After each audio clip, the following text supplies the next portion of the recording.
Good morning, everybody. All you wonderful people. I hope you're doing well. What a day. What a night. What a pleasant surprise you guys are. Good to see you, Cynthia, JD, JW. Man, I am just not with it this morning, am I? Brenda, God bless. There's one I can say.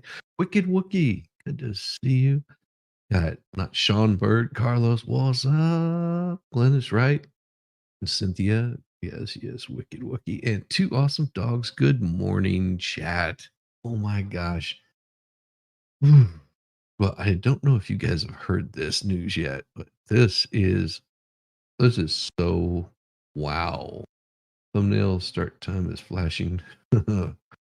This right here.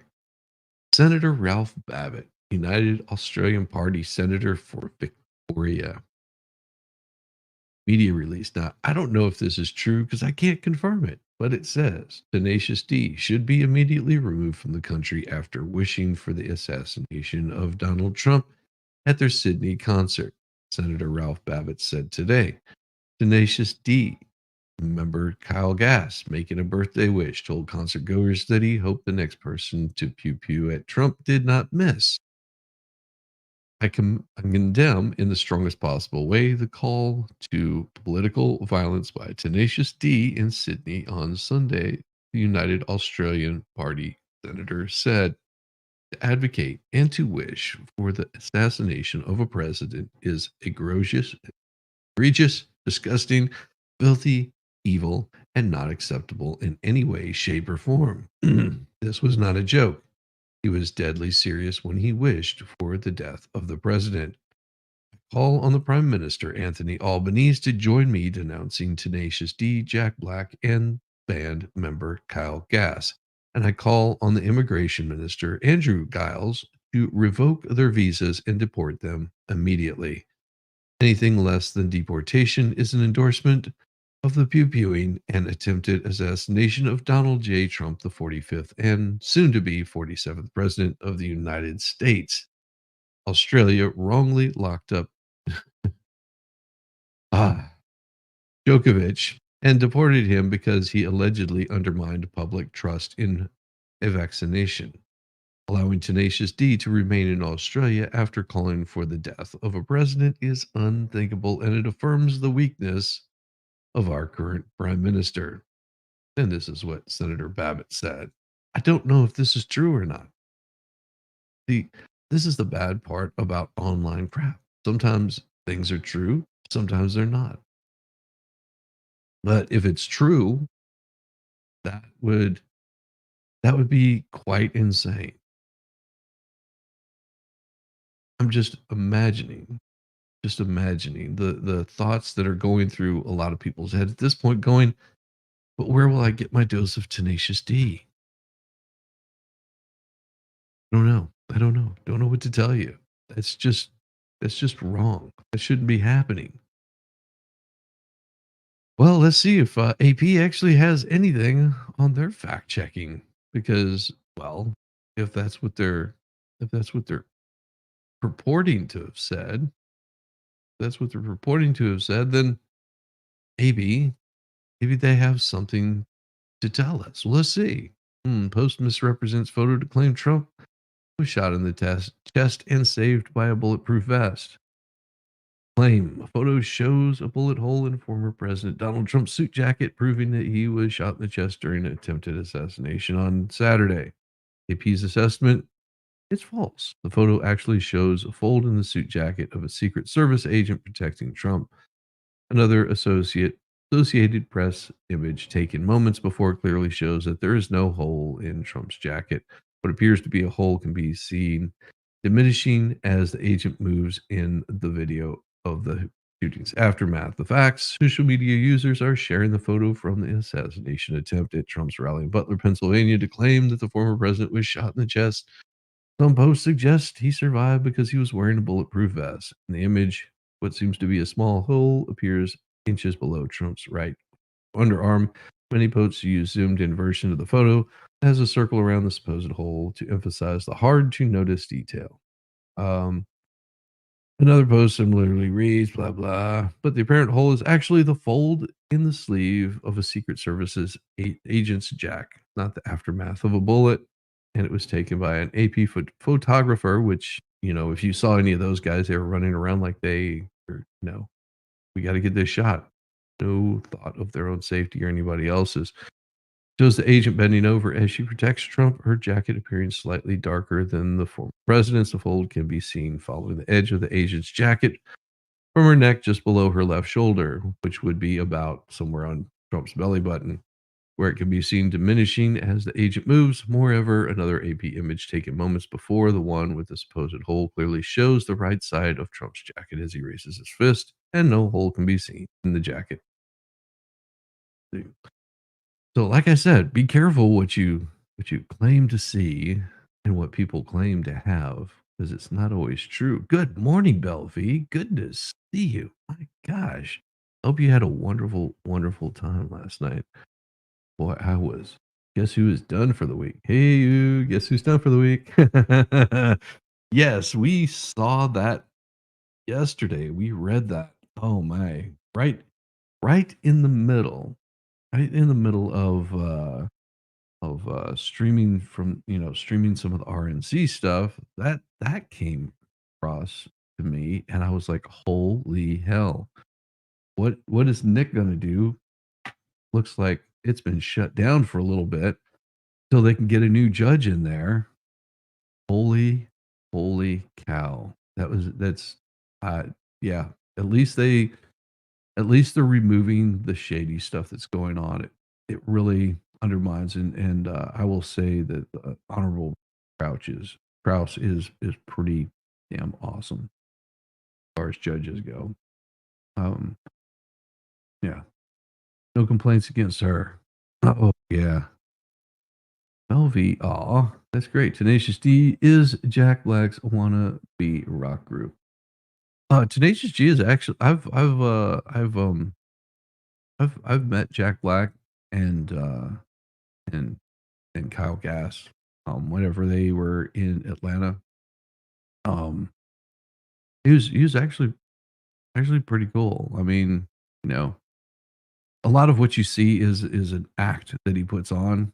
Um, the things that he that were said, well, those shouldn't have been said in Australia. It's a really bad idea. I don't agree with his policies, but I enjoyed him in in quite a few movies that he's been in. Do find his humor on some aspects pretty good, and other stuff I'm like, don't really enjoy it. But that's just me. Well, Kraus said the ex parte meeting was not a problemo, giving carte blanche to the next judge. Yeah, yeah, that's it's gonna be a little difficult, but they'll make it.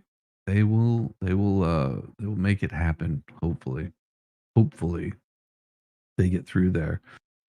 So after seeing a lot of these posts where everyone says they've got, oh, look at what this person is doing and how they're reacting, and they slow the video down. Don't buy into those kinds of things. They are doing nothing but to get you worked up and a little bit freaked out. Makes you think that one thing is happening that isn't. But here's an interesting thing for you. Amazon Prime Day is happening. Oh my, oh my. Good morning, King Paco. Volstorm, hit that like. You know it. Oh it. So Prime Day is a big event for scammers, experts warn. So what is Prime Day? It's be wary of scams, deceptions such as phony emails from people impersonating online retailers like Amazon are nothing new, but phishing attempts increase amid the heavy spending seen during significant sales events, whether it's Black Friday or Prime Day, according to the BBB, which is Better Business Bureau, not the big, never mind. This is a huge moment on a retail calendar.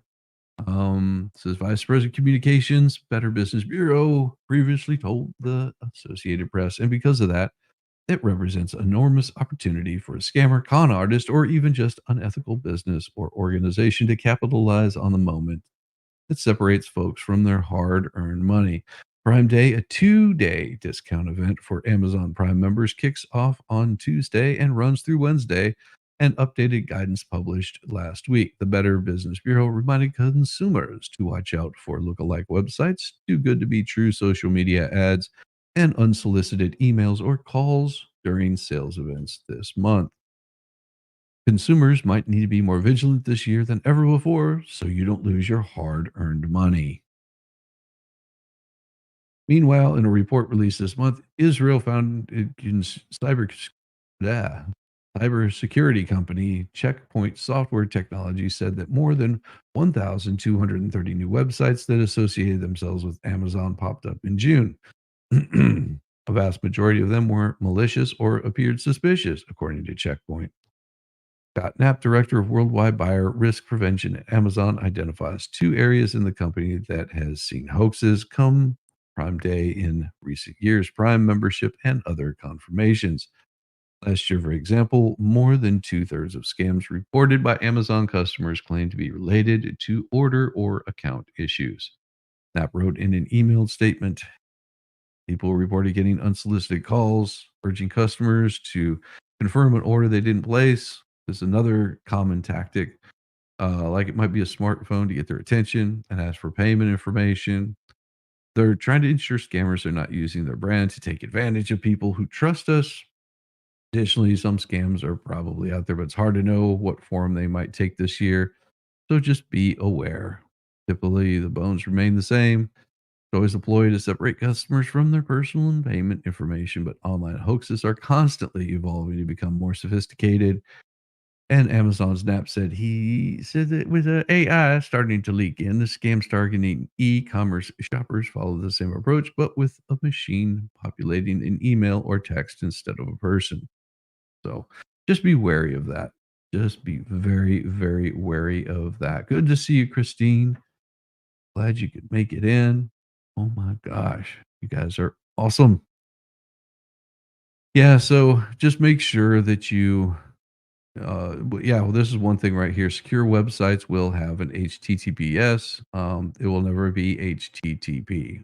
And a lot of times you can't even see that whenever it's on your website. So Just just be well aware of that. If I'm not mistaken, all you have to do is click on the little tab up there at the top and right click on it, and it'll usually give you a option for search engines and whatnot. So just just be careful. The quality and look of counterfeit products has increased. Sketchy sellers can show up on different platforms all of the time. Like other scams, counterfeit products may increase around high spending product periods. So just know that a lot of times these scammers will put up fake sales that you're looking at. For example, not too long ago, I had to get a new microphone, and they'll put it on there as $20. Like, what a deal! You're just like, I've been looking for this microphone forever. Let me get it for $20. That's it's going to be fake. Just know that that is, if it seems too good to be true, most likely it is. Just be aware of what you were looking at and make sure that you don't get yourself separated from your money because they'll get your credit card information and they'll never send you the product. Next thing you know, you are done, done, and done. They'll send emails to you say, oh, look, here is the thing that you wanted. Yeah, they've got your information. Just stay careful. Stay careful. I know that there's a couple of things I need to get, and I'm going to be watching out for that myself. Oh, oh, what do we have here? Oh, look at that. Isn't this great? Scientists have confirmed a cave on the moon that could be used to shelter future explorers. Joke not. This is the news they give you. Scientists have confirmed a cave on the moon not far from where Neil Armstrong and Buzz Aldrin landed 55 years ago, and suspect there are hundreds more that could be used to house future astronauts. It seems like it'd be pretty cold. That there's evidence for a sizable cave accessible from the deepest known pit on the moon. It's located at the Sea of Tranquility, just 200 miles or 200 kilometers from Apollo 11's landing site. The pit, like the more than 200 others discovered up there, was created by the collapse of a lava tube. Really? I don't know. See, I don't trust this. Don't trust this. You know why I don't trust this? They have not gone back to the moon. Captain, Captain Cave Moon. Yeah. I don't know. I have a hard time buying that. I really do. I don't trust the scientists anymore. These are the same, might be the same scientists that are telling us that the world is going to end in just a few years unless we stop running our gas powered vehicles. Hmm.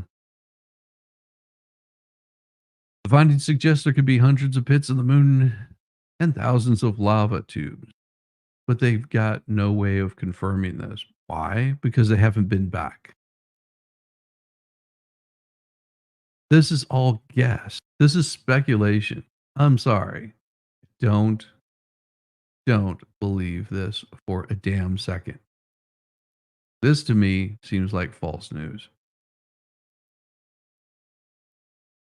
This just to me sounds like false news. I can't believe the scientists. Sorry. I don't buy it. Don't buy it at all. Don't buy it at all. And of course I covered this yesterday. A federal judge dismisses Trump's classified documents case over concerns with prosecutor's appointment. No. No. No, and no. That's not what the document said.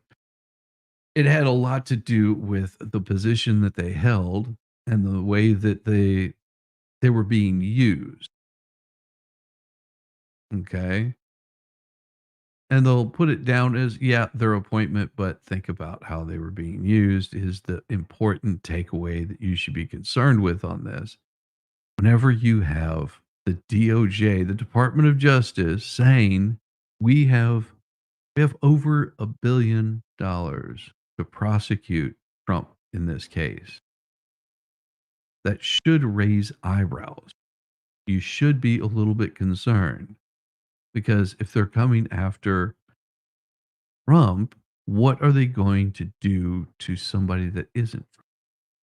What would they do to Biden going after him? They would probably break him within a short period of time. Whenever they've got that kind of money to spend, how many payouts can they give to people? Federal judge in Florida dismissed the case of the FBI going in and taking classified documents out of his house and altering them. That's what this is about. Siding with defense lawyers who said the special counsel who filed the charges was illegally appointed by the Justice Department because at something on this level, you can't just have some guy like Ken Starr coming in going after a president. This has to be somebody that is handled by the Ken Starr. In case you guys don't remember, I'm sure you do. He was put in there um, by Congress to check this out, to see what's going on. Like if there was anything to the claims that were being made, improprietary things that he was doing.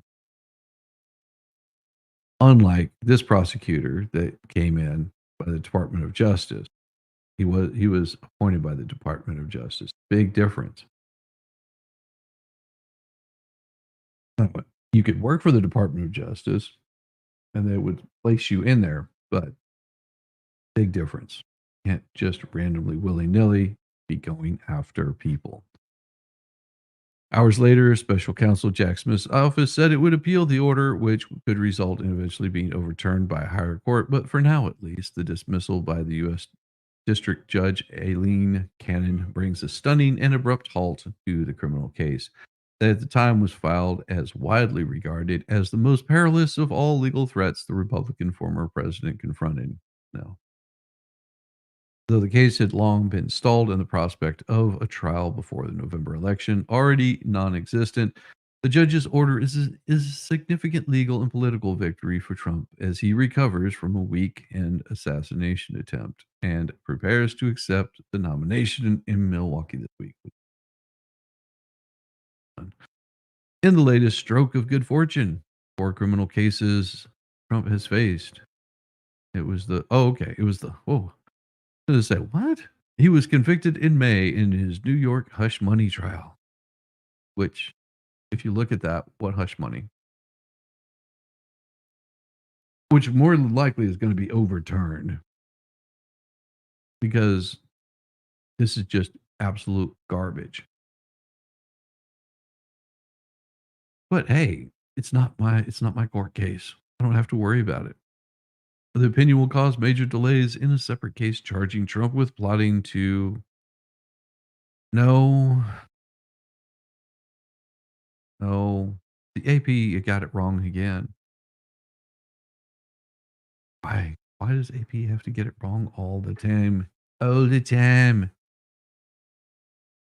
Another election subversion case filed in Atlanta has been delayed by revelations of a romantic relationship between the DA and special prosecutor she hired for the case. Um, there were no revelations there. Wrong. It's bad. She already said that she was going after Trump regardless of was what was going on. She was going to make sure that she went hard at Trump. You know, some point, these people will learn. Some point, these people will learn not to do this crap. In a statement on social media platform Truth Social, Trump said the dismissal should be just the first step, and the other 3 cases, which he calls rightly witch hunts, should also be thrown out. The classified documents case had been seen as the most legally clear cut of the 4, given the breadth of evidence. Like, if that right there, if there's AP just said that this is the most legally clear cut, oh my God. That means that if this one is thrown out, then the rest of them should be thrown out. If AP is saying that this classified documents case was the most clear cut legally, because it definitely was not,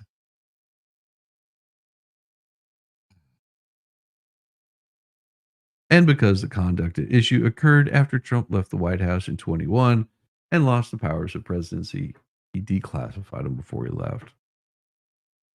The indictment includes dozens of felony counts, including of him illegally hoarding classified records from his presidency at Mar-a-Lago. And if I'm not mistaken, Trump said they're right here, come and get them. And yet they never came and got them. Instead, it's like this. You know, imagine you've got some records that you borrowed from one of your friends, and you have those records sitting there waiting for your friend to come pick them up. You say, "Hey, can you come pick up your records? They're right here, buddy. All you gotta do is just show up, pick them up." And instead, he calls the police and has you arrested for stealing his record. That's all that it was. Illegal special counsel and illegal funding. So much fail. Yes, we read through the order of that yesterday, and it was a lot.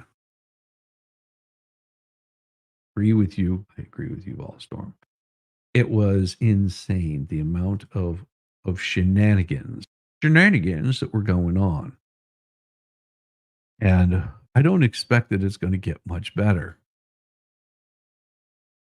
As soon as the rest of these things start coming out, it's going to get crazy.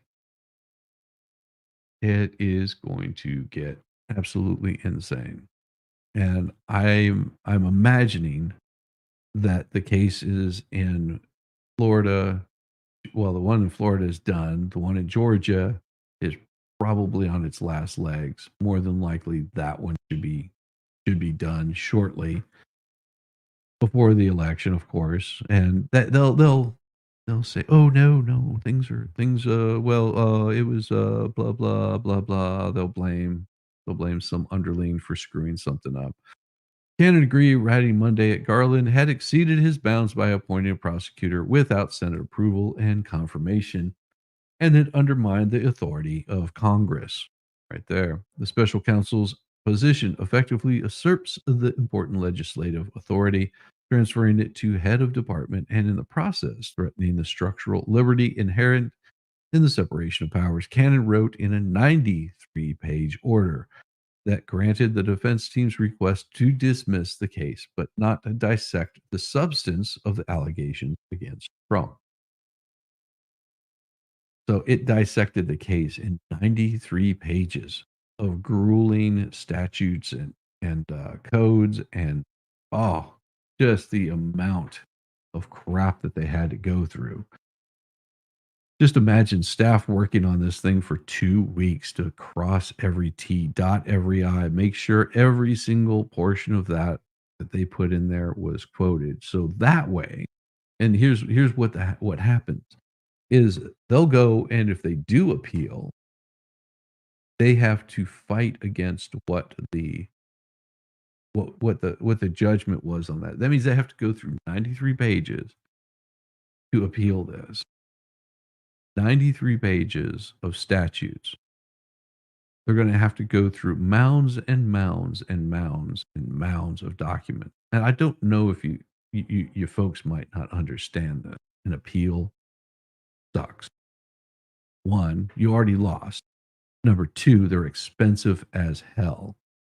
So every single bit of court document, every bit of transcription, every bit of everything that was entered in as evidence, every document, you have to pay for that by page just to get the appeal filed. If you've got a million pages and each one of those is 50 cents, that's $500,000 worth of documents you have to do. And it gets expensive. And that's your tax dollars being spent on that kind of crap. Now, imagine if it was Trump on the other hand, or you, or me, or Zach. Hey, Zach. If Zach had to spend $500,000 just to get it sent to appeals court. No, thank you, sir. You're just at that point, you're like wanting to give up. Just imagine what Trump has to go through whenever he has to appeal a case. Mhm. Special counsel's position effectively usurps that the important legislative authority, transferring it to head of department and in the process threatening the structural liberty inherent in the separation of powers. Cannon wrote in the 93-page order that granted the defense team's request to dismiss the case, but did not dissect the substance of that case. If the political branches wish to grant Attorney General power to appoint special counsel Smith to investigate and prosecute this action with the full power of the United States Attorney, which would be basically showing how Biden is going after Trump, then these valid means by which to do so. That mechanism is through congressional approval, she said. The spokesperson for Smith, Peter Carr, and the Justice Department had authorized an appeal. The idea, this dismissal of the case deviates from the uniform conclusion of all previous courts to have considered the issue that Attorney General is statutorily authorized to appoint a special counsel, Carr said in a statement. President Joe Biden said Monday in an interview with NBC News that he wasn't surprised by the decision to dismiss the case, but the basis upon which the case was thrown out I find spacious. Oh, really? You find spacious? You better watch yourself, Zach. These women are gonna unleash on you. The order is the latest example of the Trump appointed judge handling the case in ways that have benefited the ex president. She generated intense scrutiny during the FBI's investigation when she appointed an independent arbiter to inspect the classified documents recovered during the August 2020 search of Mar-a-Lago, a decision that was overturned months later by a unanimous federal appeals panel. Well, since the charges were filed, she has been slow to issue rulings favoring Trump's strategy of securing delays in all his criminal cases and has entertained defense motions and arguments that experts said other judges would have dispensed with without hearings. But she was being scrutinized. Every bit of her was being scrutinized. Like I said, she crossed her T's, dotted her I's, and didn't play around with this. She took this very serious, unlike a judge in New York that would not listen to anything that the defense had to say, wouldn't listen to the arguments, uh, created a bond that was unbelievably high, and was just being a regular pain in the butt. You're supposed to presume people to be innocent before proven guilty. And whenever you've got exactly what this judge said, an absolute witch hunt coming after somebody, using the amount of money that the government does, it gets really crazy. She indefinitely canceled the trial date amid a series of unresolved legal issues. Right. Because they made a bunch of motions to keep them tied up. And she halted everything and said, okay, we're going to cancel the trial date until I can sort through all of this. And once she did, she was just like, yeah, you guys are making a mistake. I think you've overstepped your authority. Smith Miss Team had vigorously contested the appointments clause argument during hearings before Cannon last month, saying Justice Department leadership has full authority to name and fund a special counsel. Absolutely. But you're also going after the president of the United States or a former president of the United States.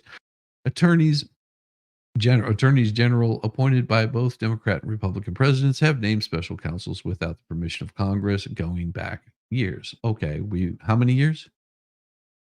3 years, 3.5 years, 4 years, 5 years, 6 years, 10 years, 20 years? How many years? Prosecutors had also noted that Trump's position had been rejected in other courts involving other prosecutions. That's because those were other prosecutions. Just because one allows it does not mean that it's good law. For instance, Trump appointed judges in the federal tax and firearms case against Biden's son Hunter, dismissed similar arguments several months ago. Okay, he wasn't a former president, had nothing to do with classified documents. We're talking about a president's son that skipped out on paying taxes and lied on a document about being drug addict and owning a firearm. Hmm. I would say completely different cases, completely different people. The younger Biden was convicted of 3 felonies in a gun case. I know it says in the gun case, but it sounds funny or whatever you say, 3 felonies in a gun case. Is scheduled for trial in September in, his tax evasion case. Why doesn't, why aren't they naming what these are?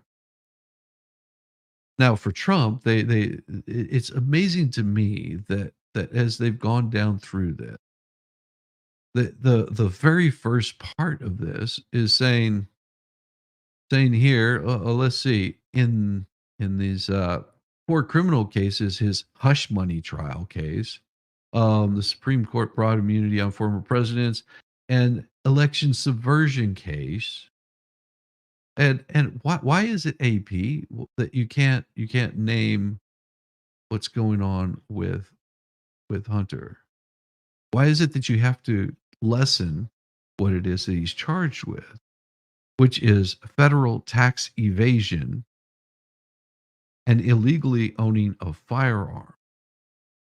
Completely different. Those were the cases. He was found guilty of illegally owning a firearm, of lying on federal documents that he signed his name to. Mm. Oh, I know. I'm giving you a hard time. That's why I'm laughing about it. I know how you guys are, and I know how Zach is. You guys are fine. I thought it was funny. Prosecutors also noted that Trump's position has been other courts.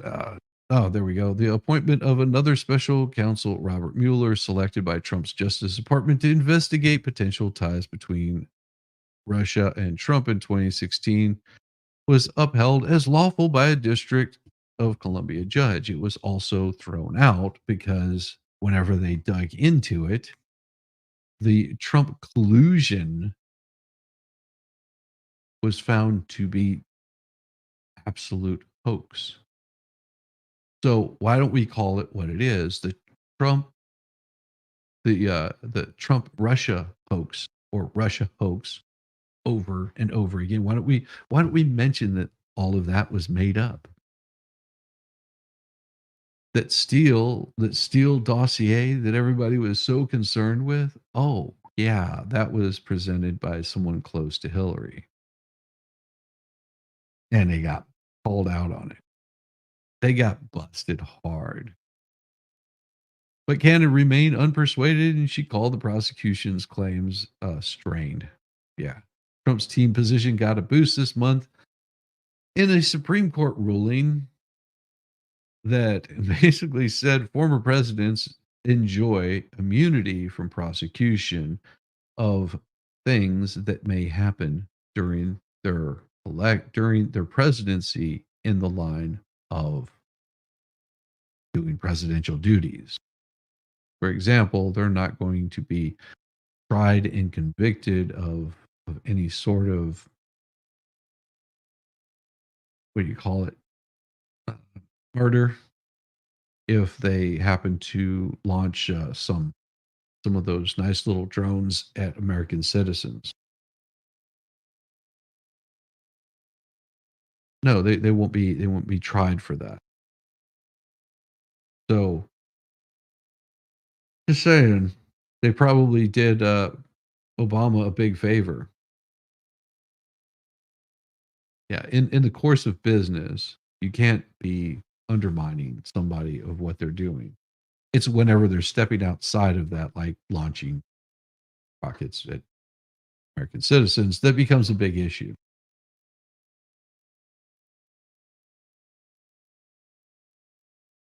No other justice signed on to the concurrence, which Thomas said he wrote to highlight another way in the prosecution may violate our constitutional structure. Yes, Thomas wrote that lower courts should weigh whether the office has been established by law. And Cannon cited that the concurrence several times in her order. Both the appointments and appropriations challenges are, as framed in the motion, raise the following threshold question: is the statute of the United States Code that authorizes the appointment of special counsel Smith to conduct this prosecution? She said, after careful study of this seminal issue, answer is no, because that right there, George W. Bush, where W is for war criminal. Yeah. Trump's lawyer, Chris Kise, praised Cannon for what he said was a courageous and correct decision. Judge Cannon today restored the rule of law, and it made the right call for America. Jack Smith is not above the rule of the law and must be held accountable under the Constitution. Just as just Trump is not above the law. He is not the king of this country. But if you're going to bring something against somebody, you better not miss. Ooh. Well, Trump's grand RNC entrance, a VP pick, and the new GOP takeaways from day one. And we watched all of this, but this is what AP's takeaways were from day one. My takeaways is all of the fluff and bluster and none of the sex. So what I'm going to do is I'm going to grab myself a cup of coffee because mine has emptied out, and I need to wake up just a little bit more. I'm going to come back with a little bit more for you here shortly. But in the meantime, enjoy just a short little song.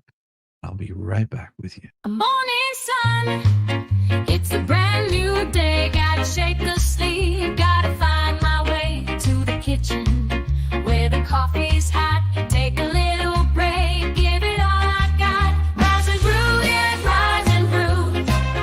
Wanna get my cup and start anew. Rise and brew, yeah, rise and brew. Take a little break, it's what I gotta do. Stepping out of bed, feel the reggae beat. Shuffle to the kitchen, moving my feet. Coffee's calling, got that morning vibe. Wake up the soul, feeling so alive. Rise and brew, yeah, rise and brew. Gonna get my cup and start anew. Rise and brew, yeah, rise and brew. Take a little break, it's what I gotta do. On the way to the brew, take a bio break. Freshen up my mind, for goodness sake. Wash away the dreams, face the brand new light. With the coffee in hand, everything's alright.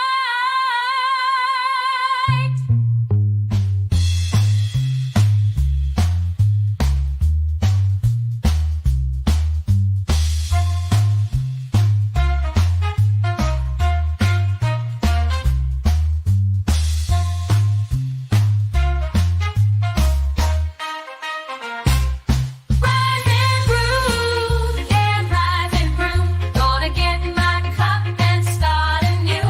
Rise and brew, yeah, rise and brew. Take a little break, is what I gotta do.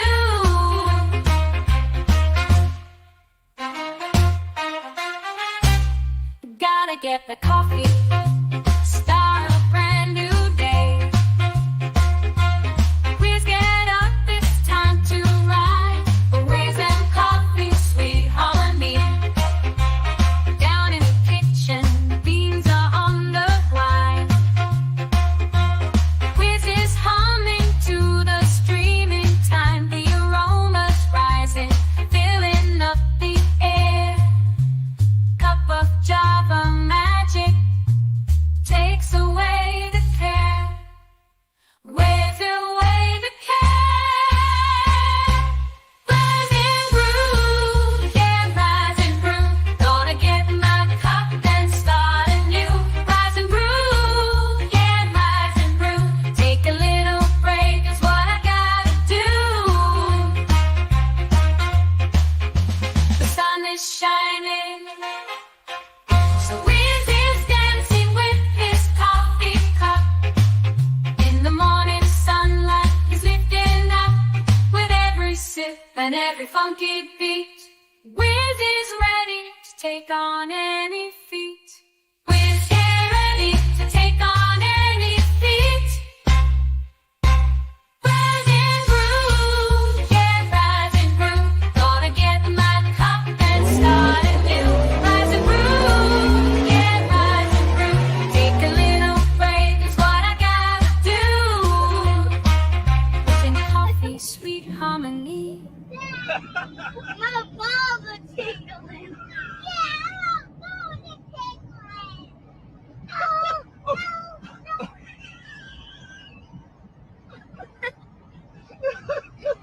Oh my god. Daddy.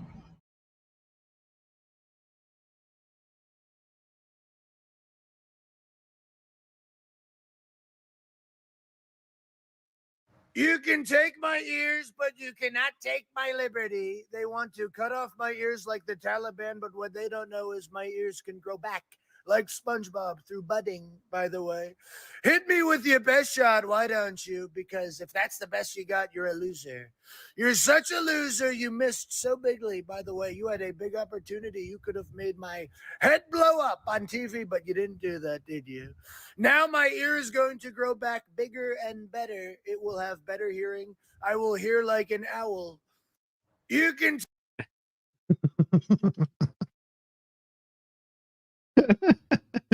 Oh, I was watching you guys. I'm fine with what you were saying. Is that what you meant? Yes, exactly.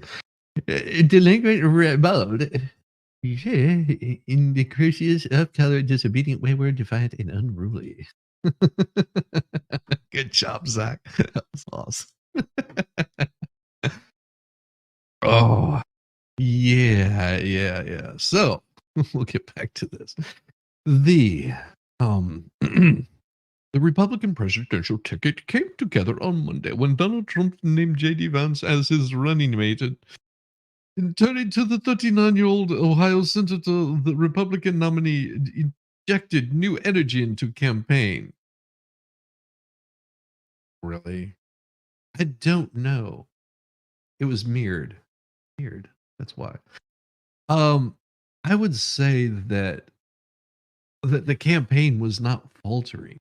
If you're saying this injected some new spice into the campaign, I don't think so.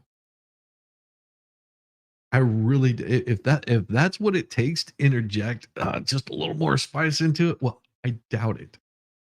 I highly doubt it because let's see. We had him completely dominate in his um in his debate with Biden.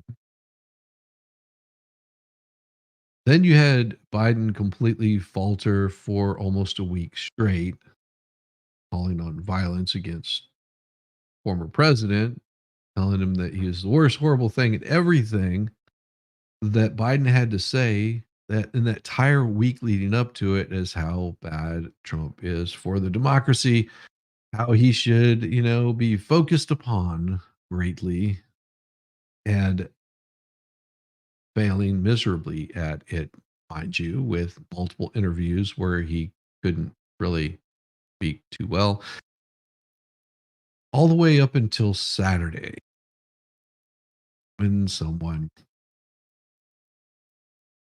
lost part of their ear, a man lost his life, a woman lost her husband, a daughter lost her father.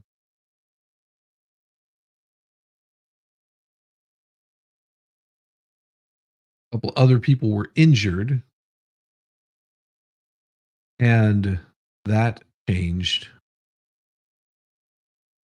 everything. That changed all the rhetoric that was coming out.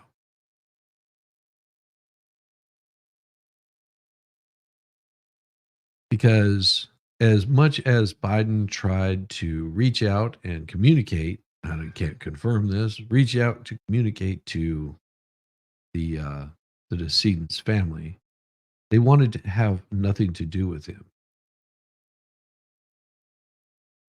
with good reason. Had it not been for that violent rhetoric that Biden had been spewing out, the Democrats, the rhinos, had all been spewing out against Trump. Had they not been doing that, this may have never happened. I don't know. I can't, I have no confirmation. I can't see which way that path would have led, but I'm sure it didn't have anything good to do with it. Now, they're saying that because Vance is in there, that really picked things up. No, no, I don't think it picked it up. I don't think it changed the landscape at all.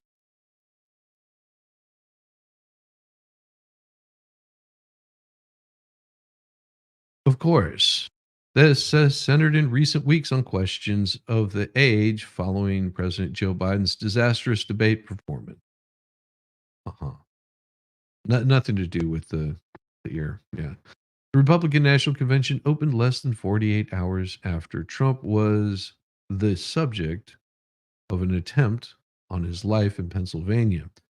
The shooting, which left Trump injured and one man dead, well, more than Trump was injured, there were other people injured also, loomed over the convention with speakers expressing gratitude for the former president's survival and resolve to win back the White House in November. Here are some of the takeaways from the first day of the convention. Trump made a powerful entrance. Just 2 days after Pew Pew tried to delete him, Trump walked into the convention hall with a bandage over his injured right ear. As a singer, Lee Greenwood performed God Bless the USA. It was a regular feature of the former president's rallies. Trump waved to the crowd and pumped his fist in the air, a regular gesture that has taken on a new meaning after he made a similar motion from the stage as he yelled, "Fight, fight, fight."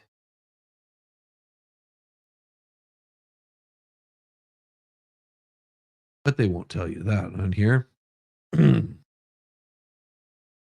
They whisked him away to safety on Saturday. It looked more like he was carrying those secret agents to safety. The crowd stood and cheered with delight at the sight of their nominee. Trump, who is rarely left without words, made no formal comments, but the sight of him said plenty, offering a palpable reminder of the former president's narrow miss from tragedy. Oh, of course, Nikki Haley released her delegates so they can back Donald Trump at the RNC. Outside RNC, oh, we're going to get into that one there.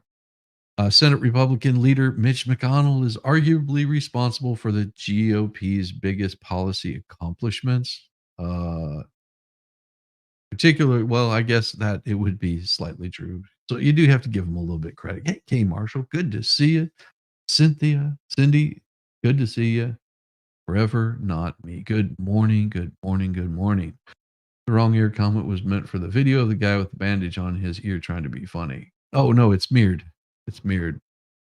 Like you'll see a lot of people that film from their car, and because it just mirrors it, it gives you the perception that everything's backwards. Like it looks like they're sitting in the passenger seat, but they're actually in the driver's seat. It's just everything's backwards. And same way with that one. I think it's something to do with TikTok or something. I don't know. I don't do TikTok. I do have a TikTok account, but I just don't do anything there. Conservative judges at all levels of the judiciary, but that didn't matter much to the Trump friendly crowd at the RNC, which greeted the Kentucky Republican with boos. Why? Why, you say? Why was Mitch McConnell greeted with boos? He's done so much for the GOP. In no, no, he's done a lot of bad for the country. And his rhetoric is people are done with it. They're done with the ilk such as Mitch McConnell. They're done with the ilk of people that want to hurt this country. Lindsey Graham. All of these folks. Just a short while later, Vance enjoyed a much different reception. The second youngest U.S. Senator and first millennial to appear on a major party ticket received a raucous applause when he walked onto the convention floor for the first time as Trump's running mate. The dueling moments offered a window at the changes that have swept the GOP under Trump, bookending an era in which McConnell had gone from one of his party's most powerful leaders and incisive tacticians to getting jeered on the convention floor by his own party's activists. Yes, and he probably despised that he had to stand there and take it. Mm. Stylistically, McConnell and Vance couldn't be much more different. Vance, an outspoken MAGA warrior. No. See, here's the problem. That AP, you're wrong. As all these people are you're gonna call anybody that you disagree with a MAGA warrior, right wings, white supremacist, and oh, they're so horrible and their beliefs. Yeah, they failed to talk about what Vance had to say about Trump and his decision and how he felt that he was wrong in that decision. Once he got to know where Trump was coming from, he's come more to the point of saying, wow, these are actual traditional values that a lot of people have. Hmm. And that's left or right. But you want to call that MAGA warrior. Hmm. Okay. Okay. That is not true. McConnell, meanwhile, has the understated demeanor while his political sensibilities are rooted in No, they're not. They're not rooted in the sensibilities of Ronald Reagan. That is not at all where he is. He is a rhino through and through, and I hope that he steps down. He should be there. He is causing a lot of anguish for people that want change. They want a serious change that they're not getting. 2 years ago, Vance was struggling to raise money and up against a well-funded Democrat opponent. McConnell's super PAC swept in with more than $30 million in advertising spending. Wonder why.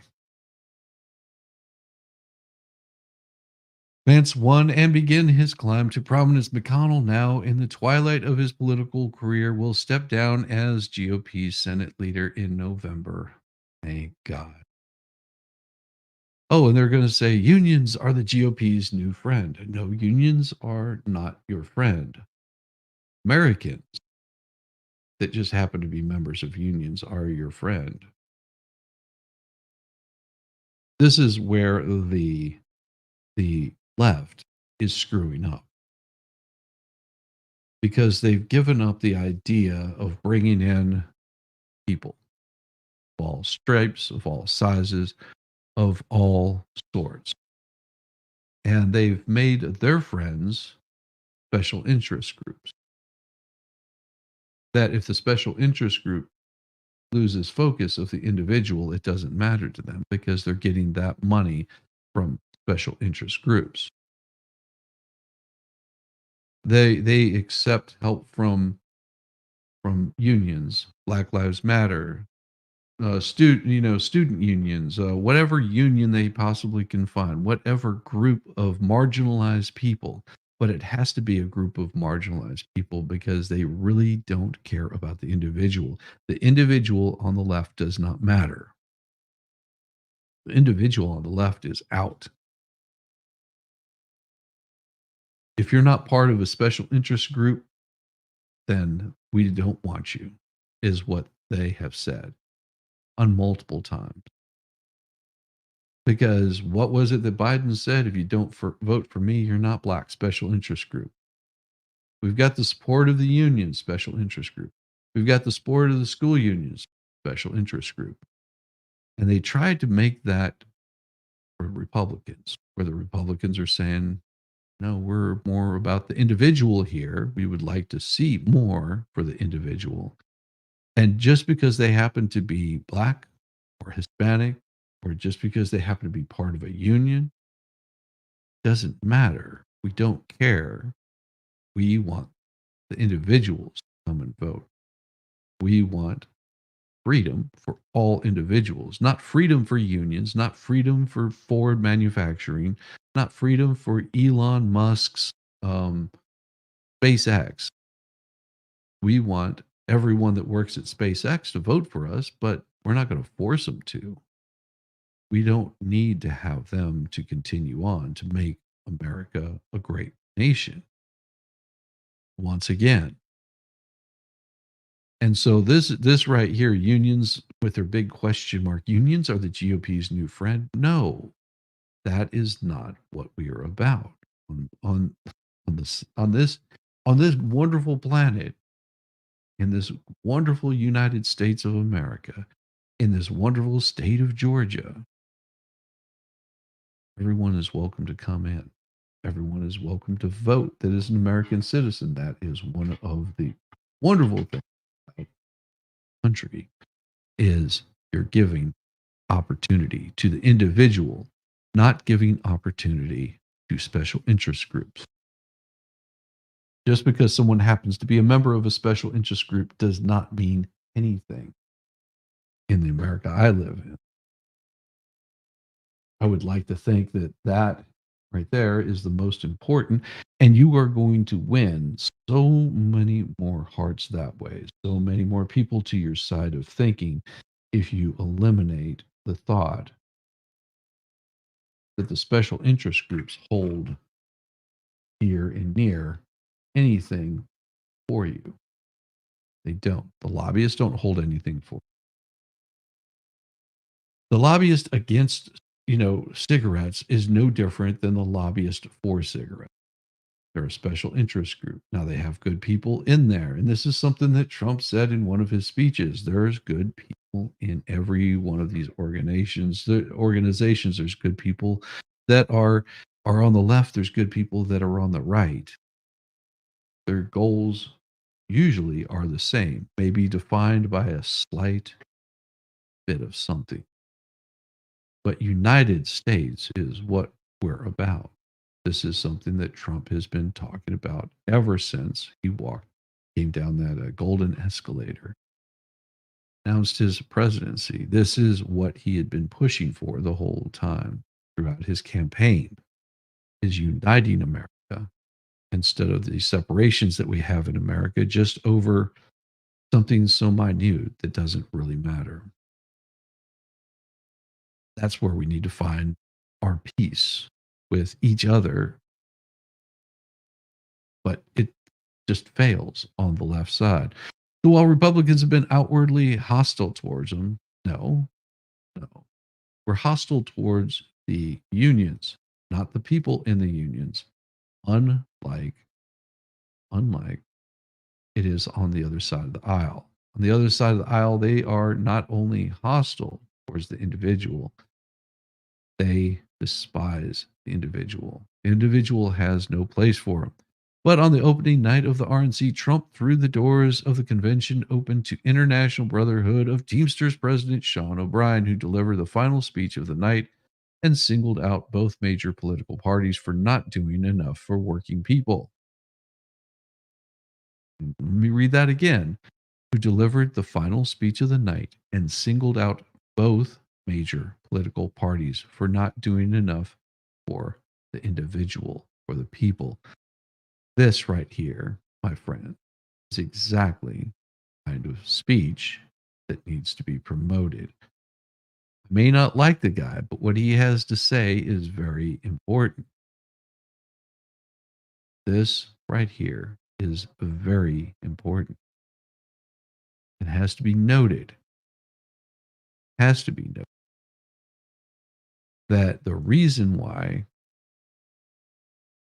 Trump is doing so well with people that just happen to be a member of a union is because, unlike his rhino friend, he said no more. That we need to be looking at the individual. Let's win the hearts of the individual. We win the hearts of the many. The many make up what we're about. Seems unusual for a president of a major labor union to address a major gathering of Republicans. Okay? Because rhinos have gone against everything that the conservative party is about. Seems unusual for a president of a major union to address a major gathering because it is. For decades, the party has pushed anti labor laws intended to curtail the ability of unions to organize. Again, wrong again.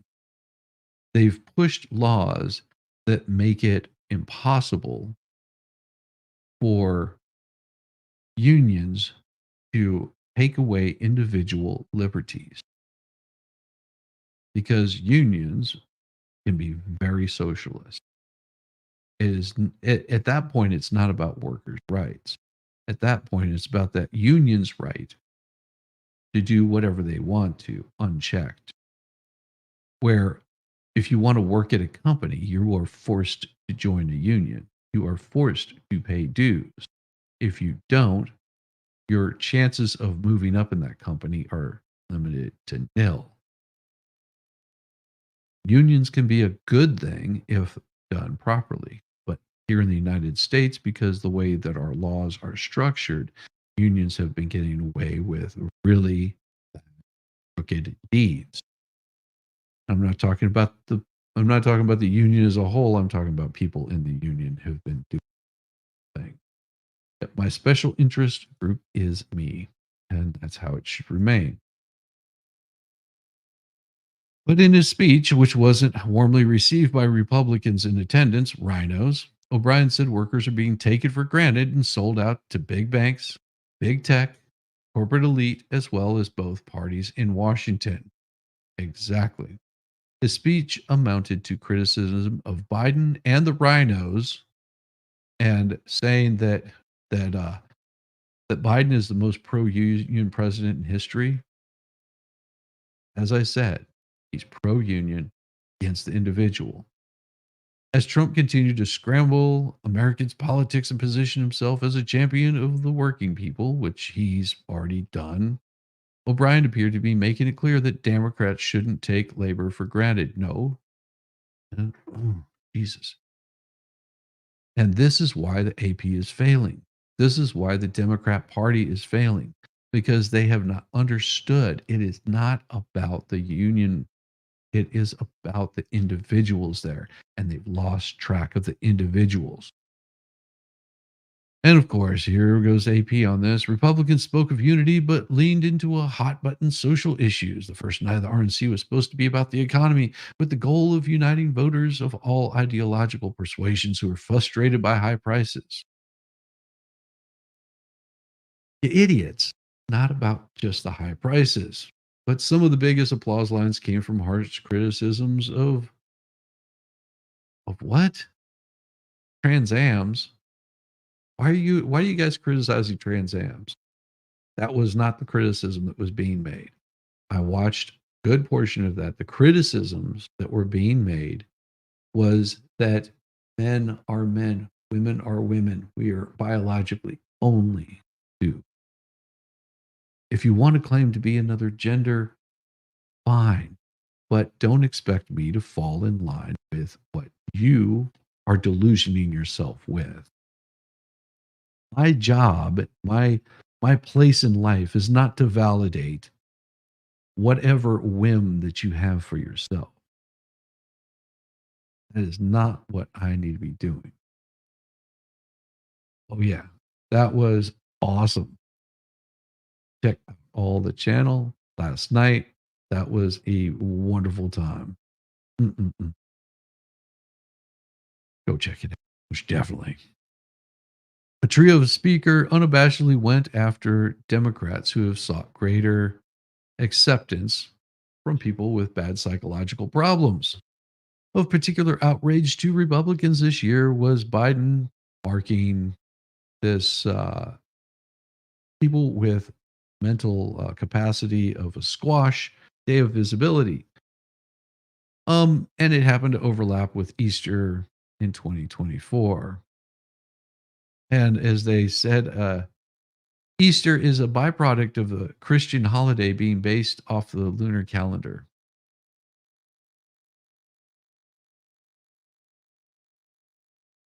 Really? You are going to say this, AP.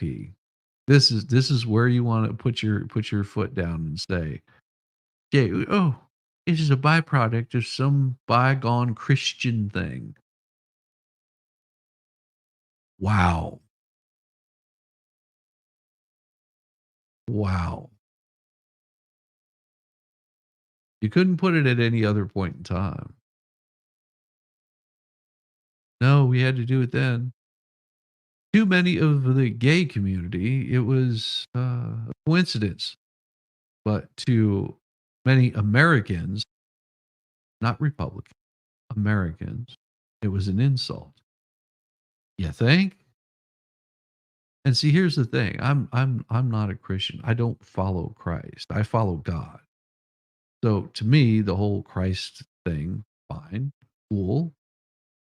But it's insulting whenever you've got somebody coming in for a religious holiday, no matter what it is, and placing their dogma in there, their new religion to overtake another one. I don't agree with. I grew up celebrating Easter, yes, as a recognition for the Christian religion that believes that a guy rose from the dead 3 days after he was buried. Cool. That's your belief? Awesome. I love it. I love it for you. I love it for you to be a Christian. Be a Christian every damn day. And this is a slap and an insult to Americans. where this country was founded on people being able to worship without any sort of oppression against them, to believe however they believe, follow the religion however they follow the religion. And it gives the appearance that government has stepped in and created a new religion that everybody must abide by. That right there is what I have a problem with. Is we are not supposed to be following a religion made for by the government. Government does not take control of our religion or our beliefs. That's what I have a problem as an American. I don't care about Easter. I don't care about Christmas. I celebrate those holidays because that's a great time to be with family. Nothing more adorable than seeing a mother and a daughter wearing a nice little Easter outfit going to church. And that is beautiful. That is a beautiful thing. And these people came along and said, well, how about this? Mother, daughter, we're going to turn you into something that you're not. We're going to make you mother, son. We're going to tell you it's okay to chop off parts of your body and glorify your delusions. Mm, sorry. Like I said, it pisses me off whenever I see the government comes in telling people how they're going to uh, rule their own damn lives. So if you want to know what the problem was, it was an assault against American sensibilities. And if you believe that, oh, it's just a Christian thing, no. No, it's an American thing. Not a Republican ideal. It's an American ideal. They promised normalcy and gave us Transgender Visibility Day on Easter Sunday, said Major Tyler Green. You never say MJT or MTG, whatever. And let me state this clearly, there are only two genders. Yes, correct. I don't think you could be any more clear than that. Other Republicans sought to make the issue a matter of fairness. Their argument was that it's wrong to ask girls to compete against men. Okay? Make it very clear, AP. They made it very clear girls should not be competing against boys. Not a hard decision to make. You say, no, this is wrong. The Biden administration proposed a rule in April that would prevent schools and colleges from enacting outright bans on athletes of the opposite sex. A rule that was quickly challenged in court. Senator Ron Johnson, a Republican from Wisconsin, said the convention was all part of a fringe agenda that includes biological males competing against biological female. It is. Representative John James, Republican Michigan, tried to equate it to part of a broader critique of Democrats, saying that they promised to offer the country hope and had failed. Our daughters were sold on hope, and now they're being forced on the playing fields and changing rooms with biological males. Yes, that's exactly what it is. Don't pee on me and tell me that it's raining. Republicans hit Biden hard on inflation, of course, because it has been causing that. You're sick. I don't know what he's doing. The Republicans tell that inflation had crushed the U.S. economy and it's all Biden's fault. No, it's not all Biden's fault. It is the policies that Biden has created. It is the enactments that he made on day one by going through and signing a bunch of executive orders, eliminating a lot of the executive orders that were put in place, and then rewriting them and doing them all over again. And then trying to claim victory for it. The reason our economy is in a bad state of affairs is because of the policies that are made by each administration, from Trump all the way to Biden, from Barack Obama to George W. Bush, Ronald Reagan. All of those policies that were being put in place during Clinton's years, during every single president, has brought us to this point. Some people double down on it, some people back away from it, but we are spending more than we're actually bringing in. Whenever they talk about balancing the budget, but yet turn around and send close to $100 billion into Ukraine to secure its border, but yet won't do anything to secure our own southern border or our northern border for that fact. What is it that Ballstorm calls them? Yeah, I'll come back to that. It'll hit me eventually. The argument is a key message for voters who may have doubt about Trump's ethics, but are still trust in his economic judgment. None of the speeches at the convention offered much of a detailed explanation as to why prices went up. That would require acknowledging the broken supply chains. Um, really? Well, no, and no. Because they're saying they're making it sound as if the pandemic ended under Trump. No, no, it was still going on whenever Biden was in control of it. And he actually doubled down on it, telling people that if they didn't wear masks, that they shouldn't be welcome in any place, that they shouldn't be allowed to buy food, they should be allowed to buy groceries. Then he shut down the Keystone Pipeline. He disrupted every single thing that could possibly get us back on track. Yeah, that was under Biden. Good job. And you're saying, "Oh no, this wasn't Biden's fault." As well as how Russia's invasion, no. And no, this is a lie. Russia's invasion of Ukraine had nothing to do with us. That had nothing to do with gas prices. Gas prices were increased because he shut down the damn Keystone Pipeline. Through UAP. Biden pushed through a 1 trillion in pandemic aid that did nothing. That did absolutely nothing. And the GOP argued that Americans have suffered as a result by paying more for groceries and gasoline. No lies detected there. This is all about taking the troubling inflation data, ignoring the positives in the economy, such as strong job market. No, we do not have a strong job market. This is a lie. When Trump was in the White House, he was laying pipe. Oh, that is damn true. Good to see you, Dave. Good to see you, MLS. It is so many American families have to live with so much less. That's true. This is too high a price to pay for an administration that has brought us to such lows. Yes, they have. But how would the GOP fix inflation? The speakers never really gave a plan other than simply returning Trump to the White House. True. Basically, by making America self sufficient again, which Biden removed that ability.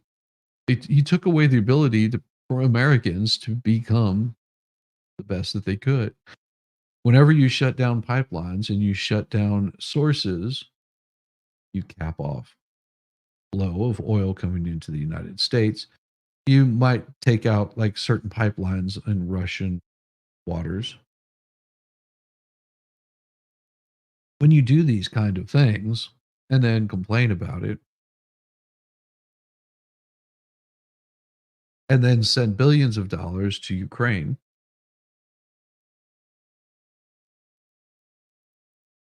whenever the AP even acknowledged yesterday that Ukraine is fighting a losing battle.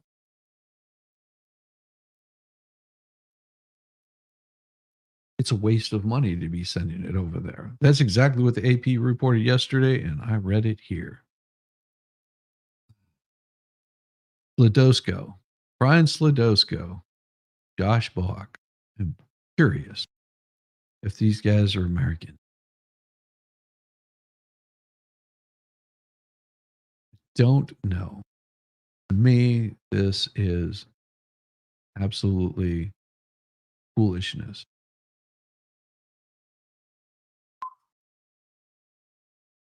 There was something I wanted to see here. This right here was pretty interesting. These Picassos prompted a gender war in an Australian gallery. Now the curator says that she painted them. Wellington, New Zealand. They were billed as artworks by Pablo Picasso, paintings so valuable that an Australian art museum's decision to display them in an exhibition restricted to women visitors provoked a gender discrimination lawsuit. The paintings were again prompted international headlines where the gallery rehung them in a women's restroom to sidestep a legal ruling that said men could not be barred from viewing them. But the artworks at the center of the uproar were not really by Picasso or the other famed artists billed as their creators. It emerged this week when the curator of the women's only exhibition admitted that she had painted them herself. She wrote on the blog of the Tasmanian's Museum of Old and New Art, Mona, on Wednesday that she was revealing herself as the work's creator after receiving questions from a reporter and the Picasso administration of France about their authenticity. But they had been displayed for more than 3 years before their provenance was questioned. She said, even though she had accidentally hung one of the fake paintings upside down, I imagined that a Picasso scholar, or maybe just a Picasso fan, or maybe someone who just Googles things would visit the ladies' lounge and see that the painting was upside down and expose me on social media. But no one did. The saga began when Clutch created a women's only area at Mona in 2020 for visitors to revel in the pure company of women as a statement on their exclusion from male dominated spaces throughout history. The so called ladies' lounge offered high tea, massages, and champagne served by male butlers and was open to anyone who identified as a woman. Outlandish and absurd title cards were displayed alongside the fake paintings, antiquities, and jewelry that was quite obviously new and, in some cases, plastic. The lounge had to display the most important artworks of the world in order for men to feel excluded as possible. It worked. Mona, famous in Australia for its strange and subversive exhibitions and events, was ordered by the Tasmanian Civil and Administrative Tribunal in March to stop refusing men entry into the ladies' lounge after a complaint from the male gallery patron who was upset at being barred from the space during a 2023 visit. Participation by visitors in the process of being permitted or refused entry is part of the artwork itself, said the deputy president Richard Gruber in his decision, which found the exhibition was discriminatory. Gas prices trade again. Yeah. Make America wealthy again, I think is what they talked about. Most kids can't do online learning. They don't have the discipline, and parents don't have the time. Participation by visitors in the process of being permitted or refused part of that decision. Gruber ruled that a man had suffered a disadvantage in part because the artworks in the ladies' lounge were so valuable. They had described them to the hearing as a carefully curated selection of paintings by the world's leading artists, including two paintings that spectacularly demonstrate Picasso's genius. The tribunal ordered Mona to cease refusing men entry, and in this ruling, Gruber also lambasted a group of women who attended in support of Kalich's wearing matching business attire and had silently crossed and uncrossed their legs in unison throughout the hearing. One woman was pointedly reading feminist texts he wrote, and a group left the tribunal in a slow march led by Miss Kalich to the sounds of a Robert Palmer song. Oh, yeah. It is Prime Day. Time to order some Lego. It's sure. Lego my ego, huh? Their conduct was inappropriate, discourteous, and disrespectful, and at worst, contemptuous and contemptuous. Rather than admit men into the exhibit, who is married to the gallery's owner, David Walsh installed a working toilet in the space, turning it into a women's restroom in order to exploit a legal loophole to allow the refusal of men to continue. International news outlets covered the development in May, apparently without questioning that the gallery would hang Picasso paintings in public restroom. However, The Guardian reported Wednesday that it had asked alleged about the authenticity of the work, prompting her confession. She told a spokesperson for Mona told the AP that the gallery would not supply more detail about the letter, said that she'd received from Picasso administration when the AP asked Mona to confirm that the statements in Calice's blog post titled Art is Not Truth, Pablo Picasso were accurate. The spokesperson, Sarah Gates Matthews, said the post was truthfully Carisha's admission. The Picasso administration, which manages the late Spanish artist's estate, did not immediately respond to the request for comment.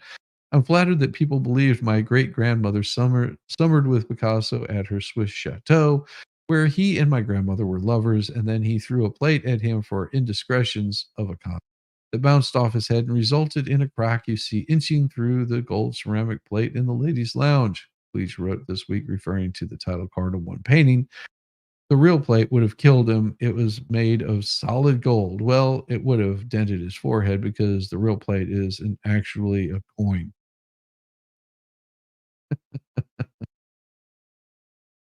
Oh my god. Don't forget your uppity cup and pacifier while ordering your kids' toys. Sure. That goes for adults these days. At least that's what they told me to believe.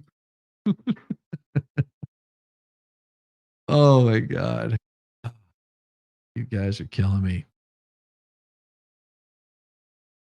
Where is I was looking I saw something earlier that was okay, we saw that.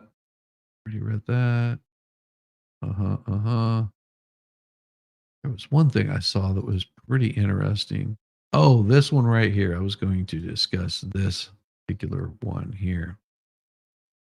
Outside the RNC, this little group from Heritage Foundation defends its Project 2025 guidebook as Democrats ramp up critiques. Now, make sure that you understand this is outside the RNC, is where Project 2025 was. And I hope that Democrats do ramp up their critiques, and I hope they go after the people writing this Project 2025. Don't associate it with certain party unless they claim it. If they want to claim it, then go ahead. But as far as I've seen, the Republican Party is not claiming it. That's the reason why they were outside the RNC. But what do they have to say? At the edge of the cornered off perimeter around the Republican National Convention on Monday, hundreds of conservatives filed into the ornate home of the Milwaukee Symphony to hear a parade of luminaries talk policy and Project 2025. Yeah, but they were outside the RNC. Project 2025 is a term for Heritage Foundation nearly 1,000 page handbook for the next Republican administration, which has become a cudgel Democrats are wielding against former President Donald Trump, which Trump has already said, I don't know anything about this.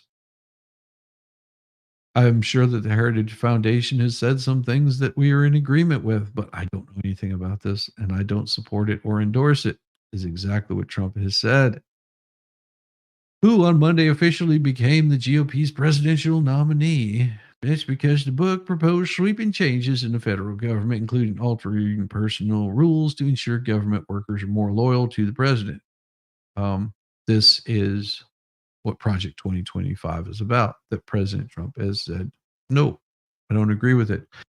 The Heritage event was called a Policy Fest and was not technically part of the Project 2025. Technically, but the endeavor constantly came up. Speakers both downplayed it and pumped it up. Kevin Roberts called it an unprecedented in the history of the conservative movement, but also tried to downtone his rhetoric from earlier this month when he promised it would lead to a second American Revolution. But they wanted to have nothing to do with it. So if anybody is supporting this, just know that this is not being supported.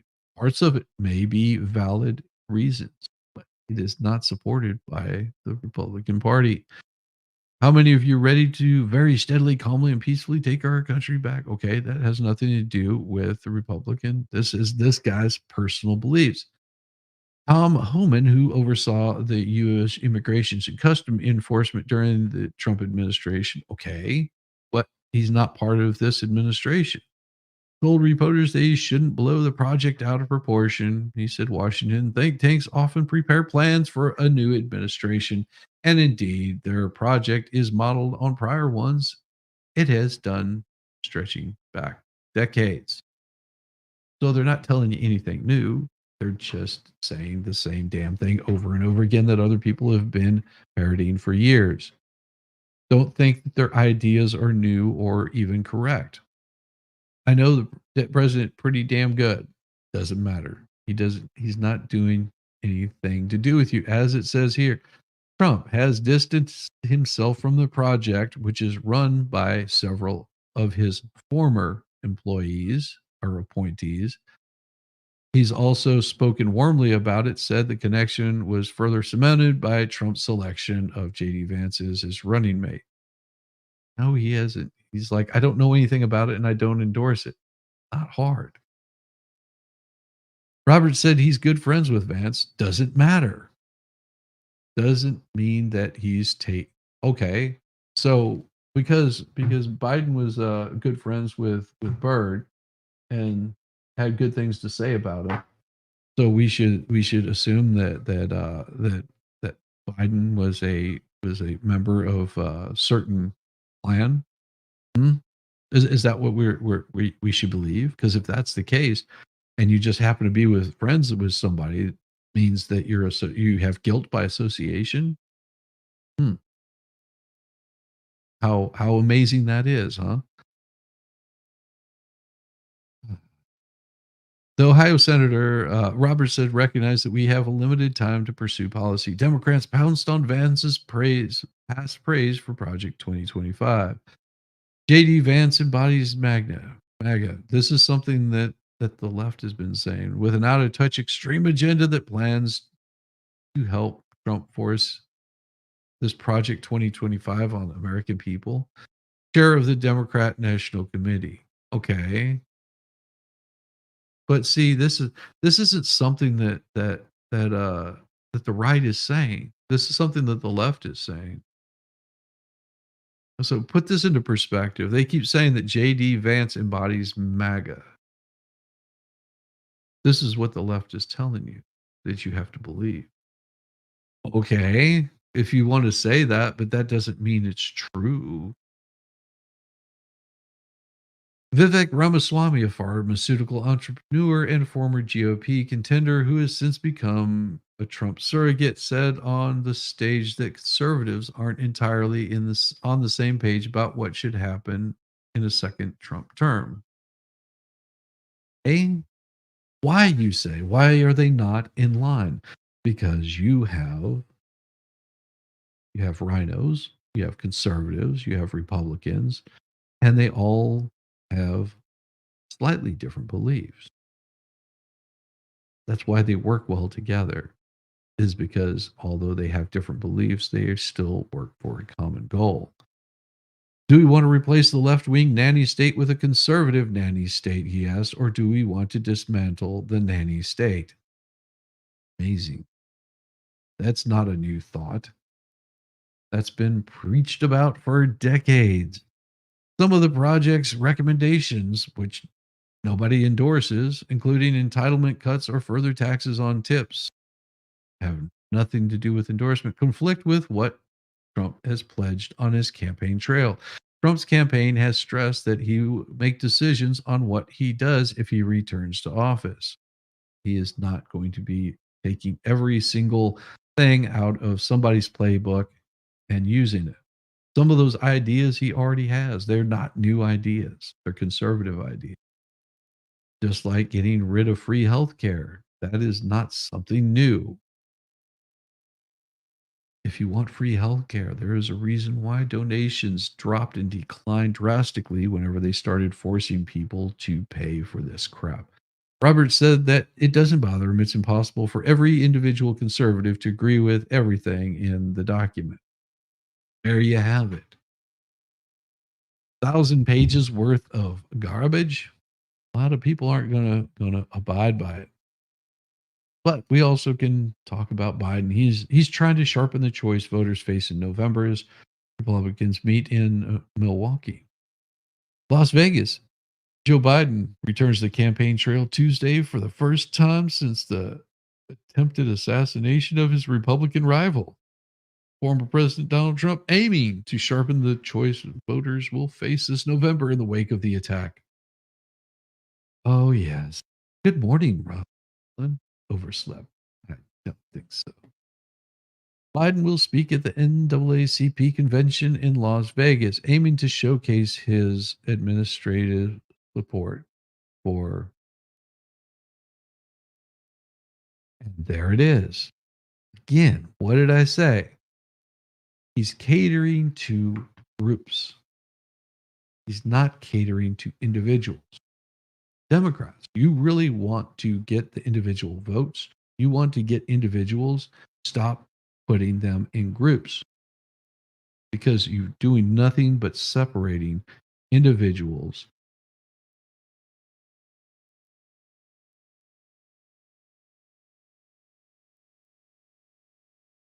Aiming to showcase his administration's support for black voters who are a tent pole.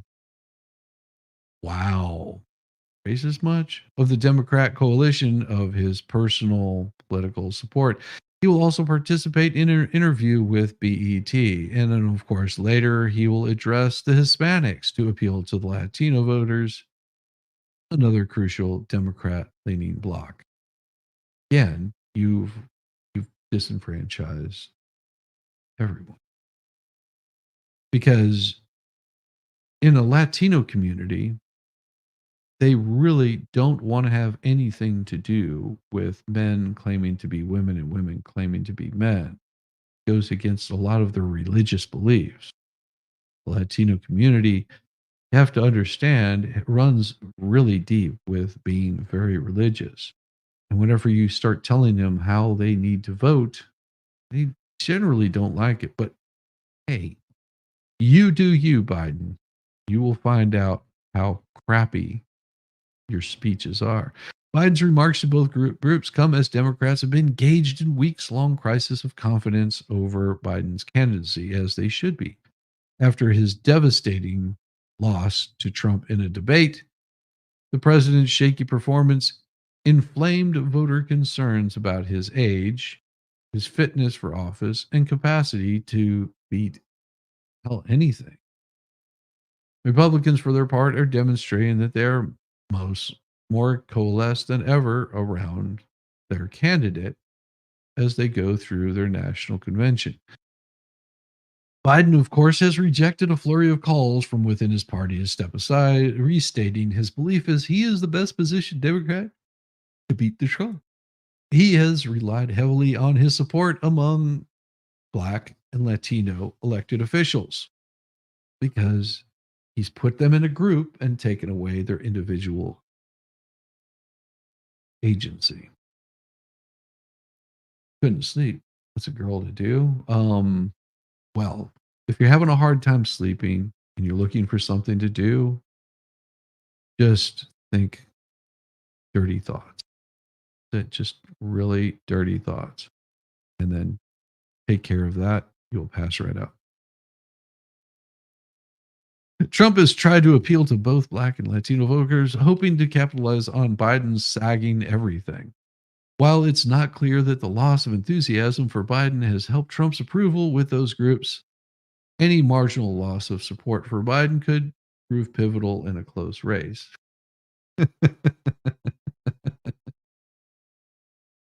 Listen to MG to fall asleep. There you go. Well, Trump and the MAGA Republicans showcased. No, they didn't. Okay. Oh. See, this is the thing. This is what The AP promotes AP. If you want to report the news, report the news. My calm voice wakes you up. Well, that's good to know. So, said a Biden spokesman, Kevin Munoz. The president and his campaign hit pause on their criticisms of Trump for like less than 24 hours. Less than 24 hours, because then they wanted to blame January 6th on the reason why somebody was taking shots at him.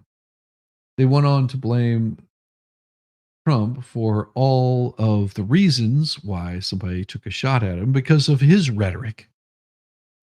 And he doubled down on it.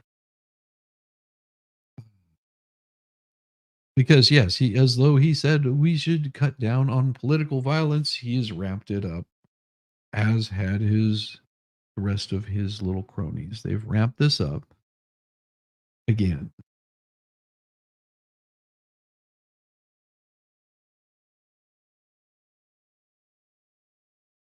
But he indicated on Monday interview with NBC that he was still committed to calling Trump a threat to American democracy. Good. And Trump is a threat to democracy. Entirely 100% threat to democracy. Because we are not a democracy. This country is not formed on being a democracy. Democracy is mob rule. He is and always should remain a threat to democracy. Democracy is mob rule. It is bad. It is horrible. It is rotten. It is not where we want our country to be. So, yes, take and live with that threat. Say, I want this to return back to a constitutional republic where we go by the rule of law as agreed upon by the founders in our Constitution, rather than bow and subvert by the whims of the mob. Biden did allow that he made a mistake when he told campaign donors that he wanted to put a bullseye on Trump. But of course, that's just rhetoric from his opponent. It's more incendiary. Exactly. That's my point. At no time has Trump vowed any sort of violence against that administration. Look, how do you talk about the threat of democracy, which is real? Okay. When a president says things like he says, do you not just say anything because it may incite somebody? Um, Dude, really? Is this where you? What a effing moron!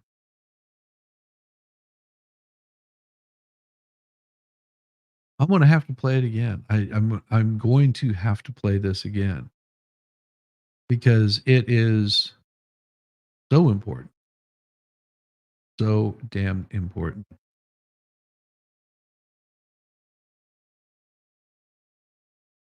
And I've played this multiple times, and I'm going to play it again.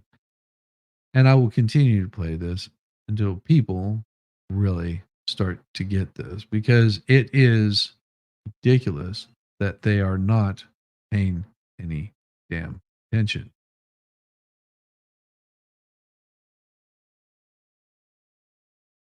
Let me find it again here because this is crazy. Where is it? Where is it? Where is it? Where is it? Where is it? Of course, I think they probably removed it. Yeah, they would remove something like that. Is it? I hate whenever I can't find it. Yeah, they it looks like it got removed. Why did they remove some of these? So crazy. I will find it. Give me just a second. And it should be right here what he had to say. Of course, it disappears. on a regular basis. I can never find these damn things whenever I need to.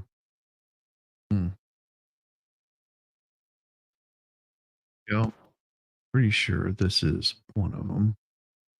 See if I've got sound on it. Yeah, there we go. I got my sound. Why would you remove that?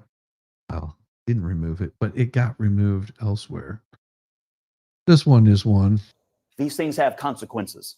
Okay. I don't know what the motivations of the shooter are. I don't know any of the details, but I know the rhetoric around Trump has grown extreme.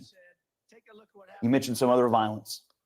You didn't mention the Supreme Court attempted murder of a Supreme Court justice, or the congressional baseball game where Steve Scalise was nearly murdered. One a conservative, the other a Republican.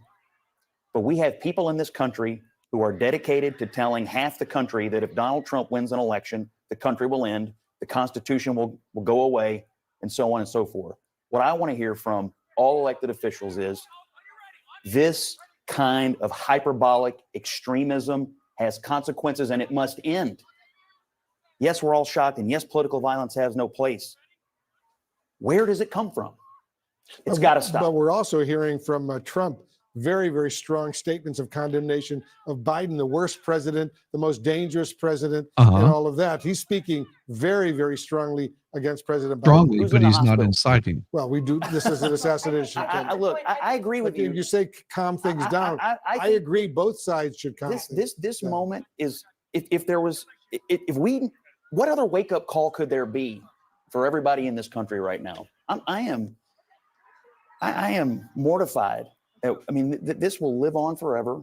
These pictures we're seeing today will be in the history books of our children and our grandchildren. I mean, we're living through a historical moment, and we have to recognize it for what it is, and we have to change. You have to cool the rhetoric on both sides. We have to change. Because it's really dangerous, and it foments what we've just seen over the past couple hours or so. And it's a really, really scary situation. You want to add a point there? No, you just said it, Wolf. Scott, your point is so well taken, that the escalation of rhetoric is something that, if you just look back in history, it doesn't take a lot to dig and find that people take cues from not just leaders, but from people around them. And when violence happens, sometimes things are uncorked, and it is important for leaders across the board, as we are seeing today, to tamp things down.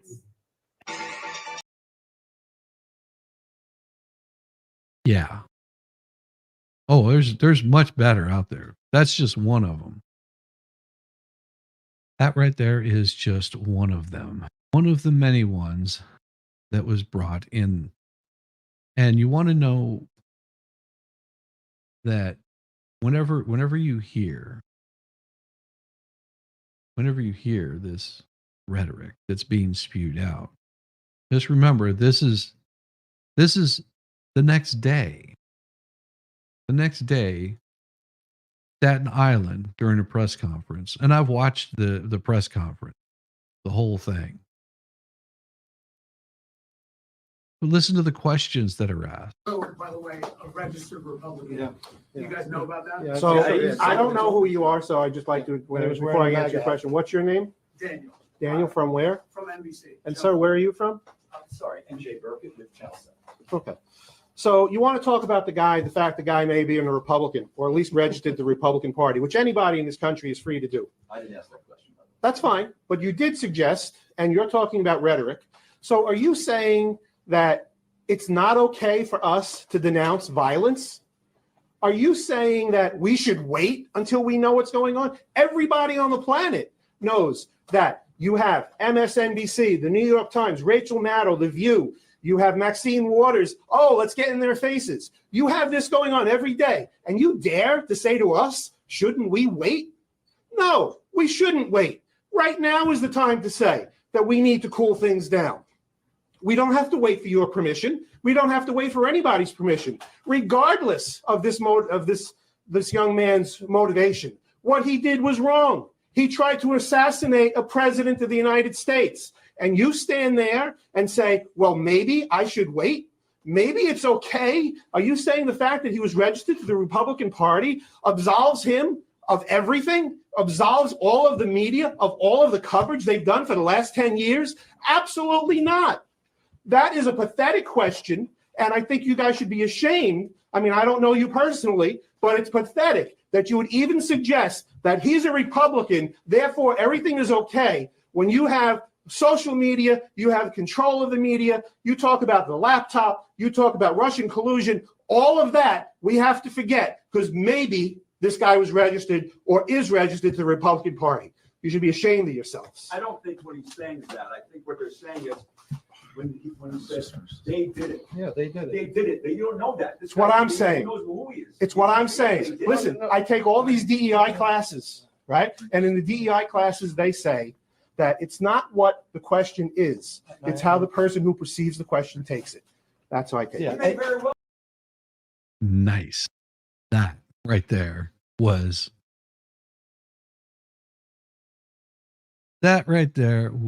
based. Oh, and it doesn't stop there. Oh, it doesn't stop there. Because this right here. So I'm out here on a ride. I've been on the road for the last couple of hours. I go inside the bar to see that somebody just tried to assassinate Trump.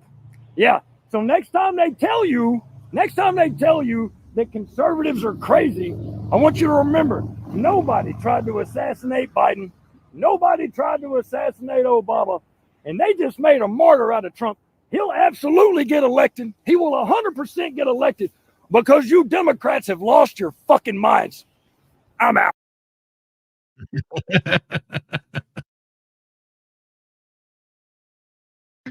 Oh, oh.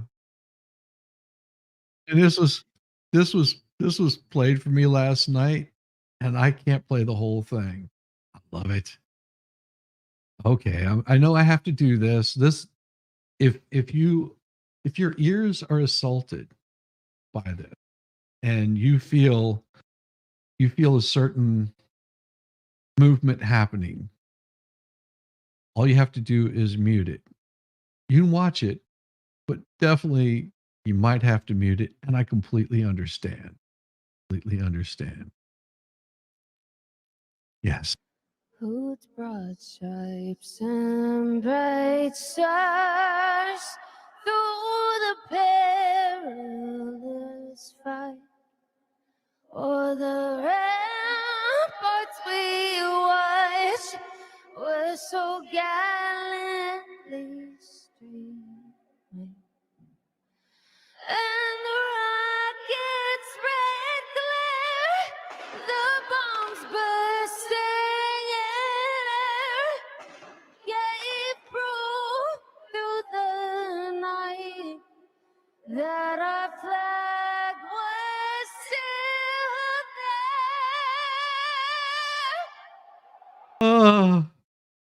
there. Yes, I know. I remember the sound of nails on a chalkboard. I prefer that sound more than this. Ah.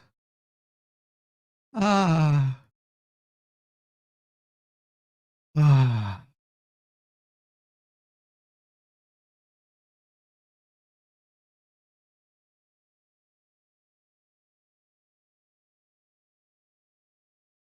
All right. Now, in case you guys missed it, this is about a 5-minute video. And I'm serious now. This is serious. So, everybody has probably seen the pew pewer with his shirt on. Oh, this right here is the man who owns that company.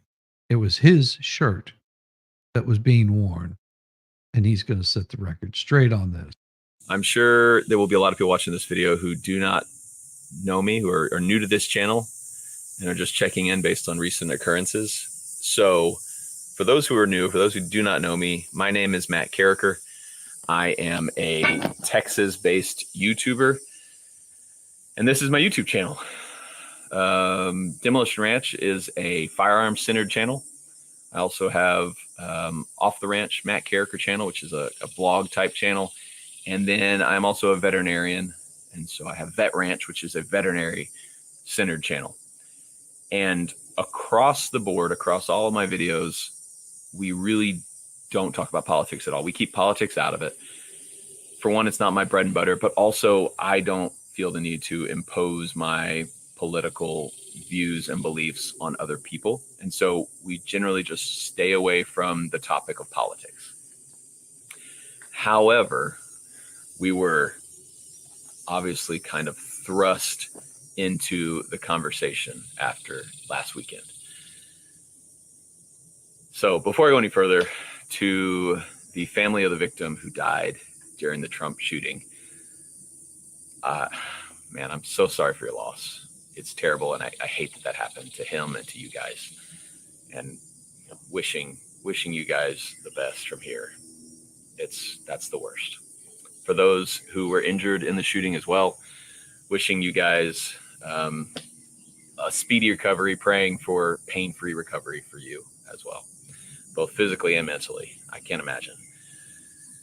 So, as a lot of you guys know, and we were shocked and confused to find this out, the shooter who tried to assassinate Trump was wearing merch from my channel, wearing a Demolition Ranch t-shirt. And that sucked to see that. Yeah, that was rough. So this t-shirt, we also own a t-shirt company, and it's based out of my hometown right here. And my friends work there, and we make these shirts. We print them here in Texas and ship them all over the world. I've seen my shirts in every continent. I got a picture like 2 weeks ago of a guy wearing my shirt in Antarctica. And so we don't vet the people who buy our shirts, obviously. It'd be impossible to, just like Nike doesn't vet who buys their shoes. I wish I could. I would love to keep people like that from buying, wearing, being associated with that article of clothing. Like I wish he couldn't get a shirt. But it happened. And I think the difference in, a gunman wearing a pair of Nike shoes and a gunman wearing my t-shirt is this brand is much more personal to me than Nike is to its executives. And so to see my name next to the shooter's name, it sucks. And I wish we could keep that from happening. So no matter what side you're on politically, none of us want violence. This channel was never meant to incite violence or hate. It never has, it isn't, and it never will be a channel that does that. I don't want any violence or hate anywhere around me. I have a wife and little kids. I want them to be safe and secure forever. And the videos I put out, I want to make sure that is the same for everyone who watches my videos, that they post a link to aren't in any more danger because of my videos, of course. And I know you guys know that. I have 11 million subscribers who have been watching me for over 10 years and know that I am not that kind of person. This is mostly for the people who are just tuning in to see if I am a guy that is trying to make people do stuff like that. So I am not. Obviously, I don't have to explain that to you guys who know me, but I feel like I might need to say that for those who don't. This channel is not about violence. This channel will never be. And we never would condone that at all. I hate that. It's a weird deal. And yeah, I have news articles calling me, asking for interviews, asking what I know about the shooter, asking if I've ever had any communication with the shooter, if I've ever met him. No, he bought a shirt online and unfortunately wore it that day. Anyway, wishing the best for everyone affected by this. Obviously, the way I'm affected is nothing compared to the way some people are affected by this. So I'm not trying to take anything away from them. But yeah, just kind of letting you guys know. I wanted to tell you guys who know me that we're here, still going. And yeah, it's unfortunate, but it's not what we stand for. And it will never be what we stand for. and we're gonna keep trucking. When you're watching a CNN article and it says 3 names: the shooters, Trump's, and mine. That was not on my 2024 bingo card. Yep. So yeah, I'm gonna end this video. Let's move forward. And thank you guys for listening. Thanks for watching. And most of all, thanks for the support. I love you. And I'll see you next time. There you go. Yeah, did ACDC, were they contacted if they knew Richard Ramirez? Yeah. And I've got it pinned up there if you guys so desire. Sub to him. Serious. I'll actually post a link to him in after the stream ends, because you know this is somebody that's doing his thing. Has nothing to do with this kind of crap. And that being said, we'll see how the left likes to throw this up and say this. Universal kind of reaction that I'm getting, whether it's civilians or professionals, is really a deep concern and lack of confidence in not us at this table or us at MSNBC, but us as the media writ large. And a fear that what's going to happen now is that the Republican Party will do what they do. They're in the middle of a campaign. The convention started today, but the media will acquiesce to trying to convince people that the things they've been experiencing for the last 5-6 years didn't happen. What is she talking about? Makes no sense. You mean for the past, I don't know, couple of decades where you guys have been inciting more and more violence against? Yeah, we want to get rid of mainstream media and their talking points and their spread of disinformation and propaganda. We're not calling for violence. We're just calling for people to stop listening to them. If you want to hit them where it hurts, don't pay any attention to them. Their voices go away. They go into the ether and they're replaced by something better and truer. That the greatest purveyor and promoter of political violence, really, since anyone can remember, since George Wallace, I think, that we just haven't experienced that kind of open, sort of citing or sort of incitement of violence. Or really, Joy? What's this about? Incitement of violence? What are you saying, Joy? You saying that you didn't promote all of the violence leading up to January 6th? All of the violence that you've called against people after January 6th? Are you saying that you didn't call for all the violence during the pandemic, whenever they were burning down cities because of a police officer kneeling on somebody? Are you saying that we're supposed to forget burning down cities? Are we supposed to forget all of that?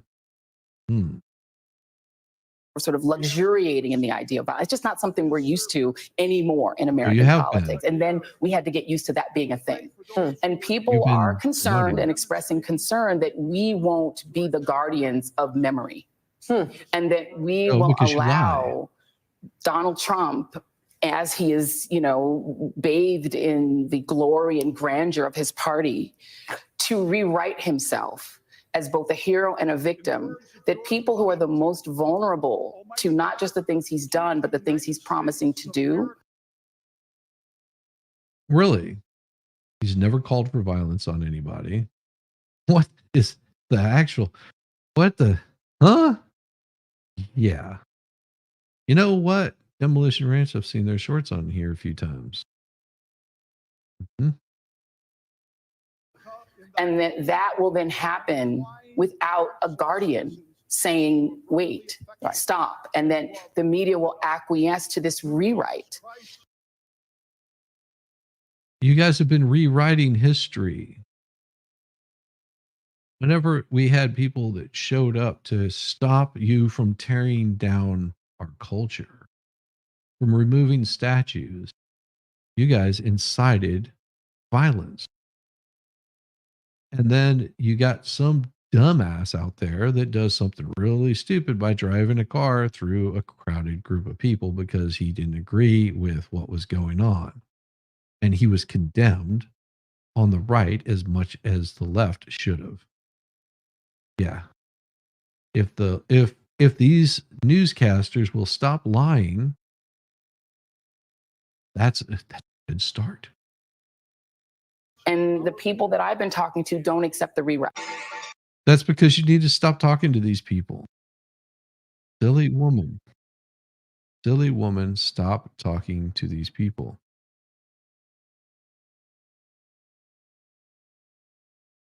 How about we talk to this person here? Why don't we hear what they have to say? Who is most responsible for this happening? What I would say is that the Secret Service is responsible for the protection of the former president. So the buck stops with you? The buck stops with me. I am the director of the Secret Service. It was unacceptable, and it's something that shouldn't happen again. The president and Homeland Security Secretary said today they had 100% confidence in you, but there are some members of Congress calling on you to resign. I appreciate the Secretary's comments, and we're going to continue to be transparent and communicate with people. Do you plan to stay on? Absolutely. I do plan to stay on. Yeah, that right there is the one that allowed that attempt to happen. That was the one that allowed that attempt to happen. And I got another one for you. That's you have to stop believing your lying eyes. Stop believing the lies that are being told to you. Speaking of lying eyes, and this is for all you Texas folks out there. I know that you're going to probably not enjoy hearing this, but this is a thought from somebody that's been out to Texas. As a lineman, this is a message for Texas, specifically Houston, Texas. What the hell are you guys doing right now to the men who came down, who left their families to come help you? Let me give you some examples. I'm going to have to be choicey with the words so TikTok doesn't ban me for it, but let's just start it off. The first thing I want to say is there's 2 linemen in the hospital right now after being given waters by the public that were laced with fentanyl. How sick is that? Second, there's been multiple explosive threats where staging areas and areas where linemen sleep have had to be evacuated. Okay, there's been multiple situations where pews were pulled on linemen. Today, there was 20 linemen held hostage by pews. There's been linemen beaten up. There's been linemen jumped. There's been linemen cussed at, yelled at. Guys, this is sick. And let me go ahead and tell you, there's linemen leaving right now, and there's linemen that will never be back to Texas. And let me tell you, I'm one of them. You'll never see me, Houston. You can enjoy your darkness if you want to treat people like this. You're stopping the people from working. They have to do safety shutdowns when you do this. You're extending your power outage, and you have no clue what's going on.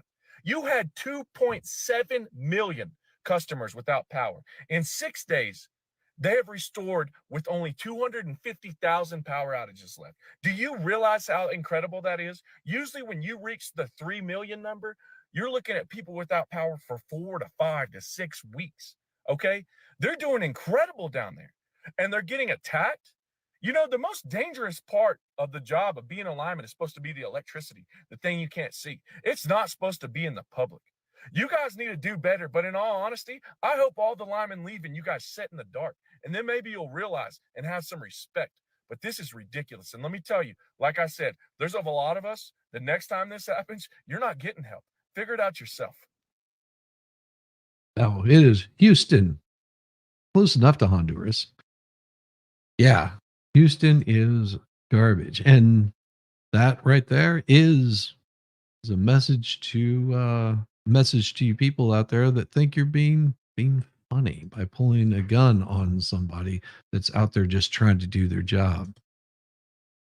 By lacing someone's drinks from the public with fentanyl, what kind of sickness is going on in your head? Did you think that's appropriate? Why? Why? Why? Why? Mm. One quick thing for you guys.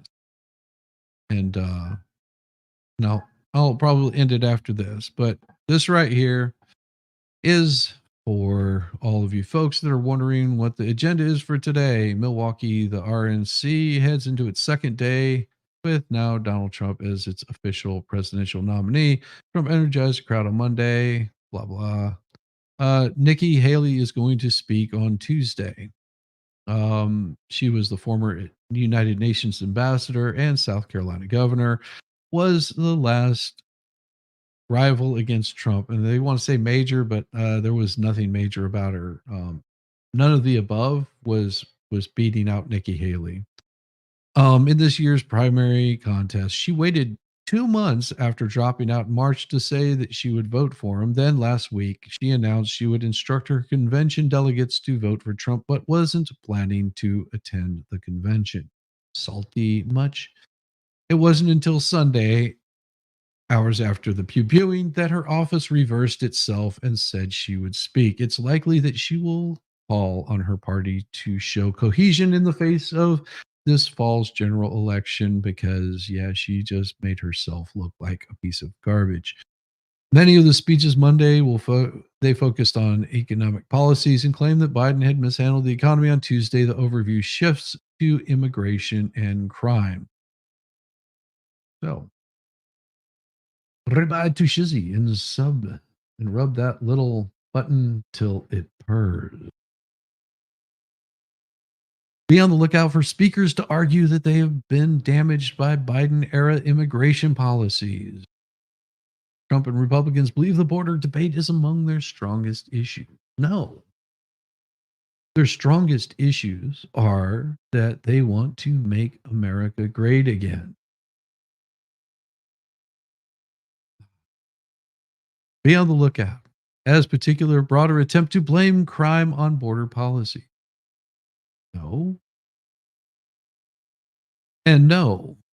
And this is the talking points that if the right is listening, that you need to be making, is that the crime are on the poor policies made by this prior administration.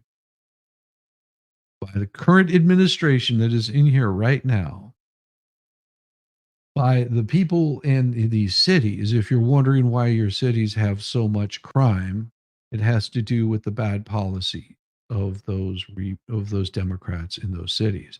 If you have a Republican city that has bad crime, it is due to the policies of that Republican in that city or the group of Republicans in that city. If you have things going on in your cities that are not good, it is because of those people in those cities.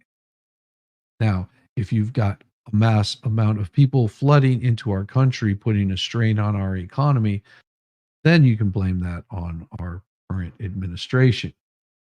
And that will increase crime in your city whenever you have a strain on your economy.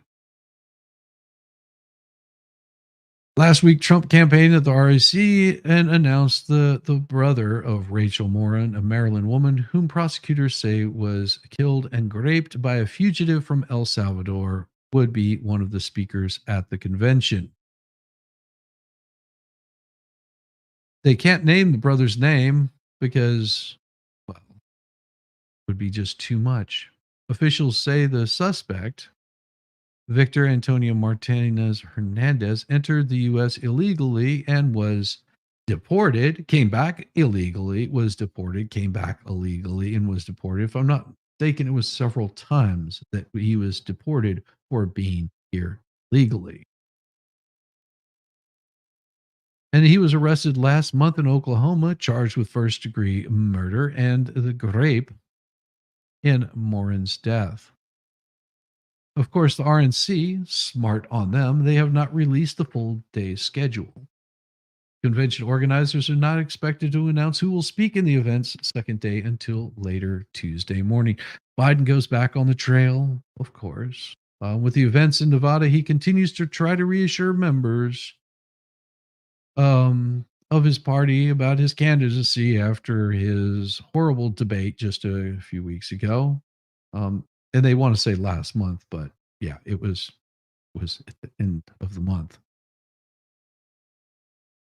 He canceled a planned Monday trip to Texas, and his reelection campaign temporarily suspended its television ads after Saturday's viewing. Of course, he's going to address the NAACP because it is all about the darkies for him.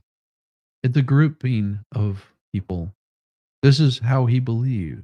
He believes that we must coddle to a specific color, a specific race, a specific gender identity, a specific whatever, instead of looking at us as individuals and humans. We are nothing more than cattle to him. Thank you, Biden. As the RNC got underway, Biden had his own slice of the primetime spotlight Monday with an interview with Lester Holt on NBC.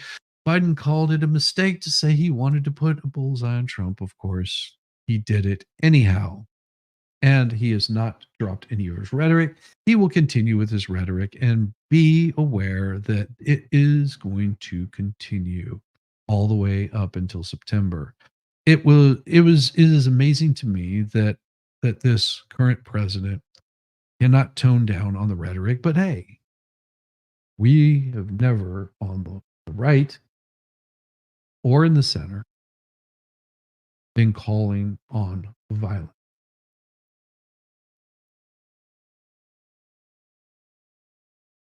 Except to protect your own damn self, protect your family. Everybody, have a wonderful day. I'm going to send you all over to see Mo. She is having a beautiful morning. She'll probably be very short, just like me. And with that, everybody, have a wonderful day. We will see you again, possibly later today, possibly tonight. I was planning on streaming today, just a little bit of the RNC, but unless something major happens, I probably won't, but I will be discussing some of this stuff possibly tonight. So we'll see. Or I might just take the night off. You never know what I'm going to do. Just know that if you're subbed and you've got the bell dinged, come and check it out. I'm here for you guys as much as I possibly can, maybe a little bit too much, but I will see you guys very soon. Have a good day. Make sure you hit the like button on the way in and on the way out. Peace, y'all. Now I gotta call somebody to come get me because my car turned into a spaceship and I don't know how to fly it. I'm not an astronaut.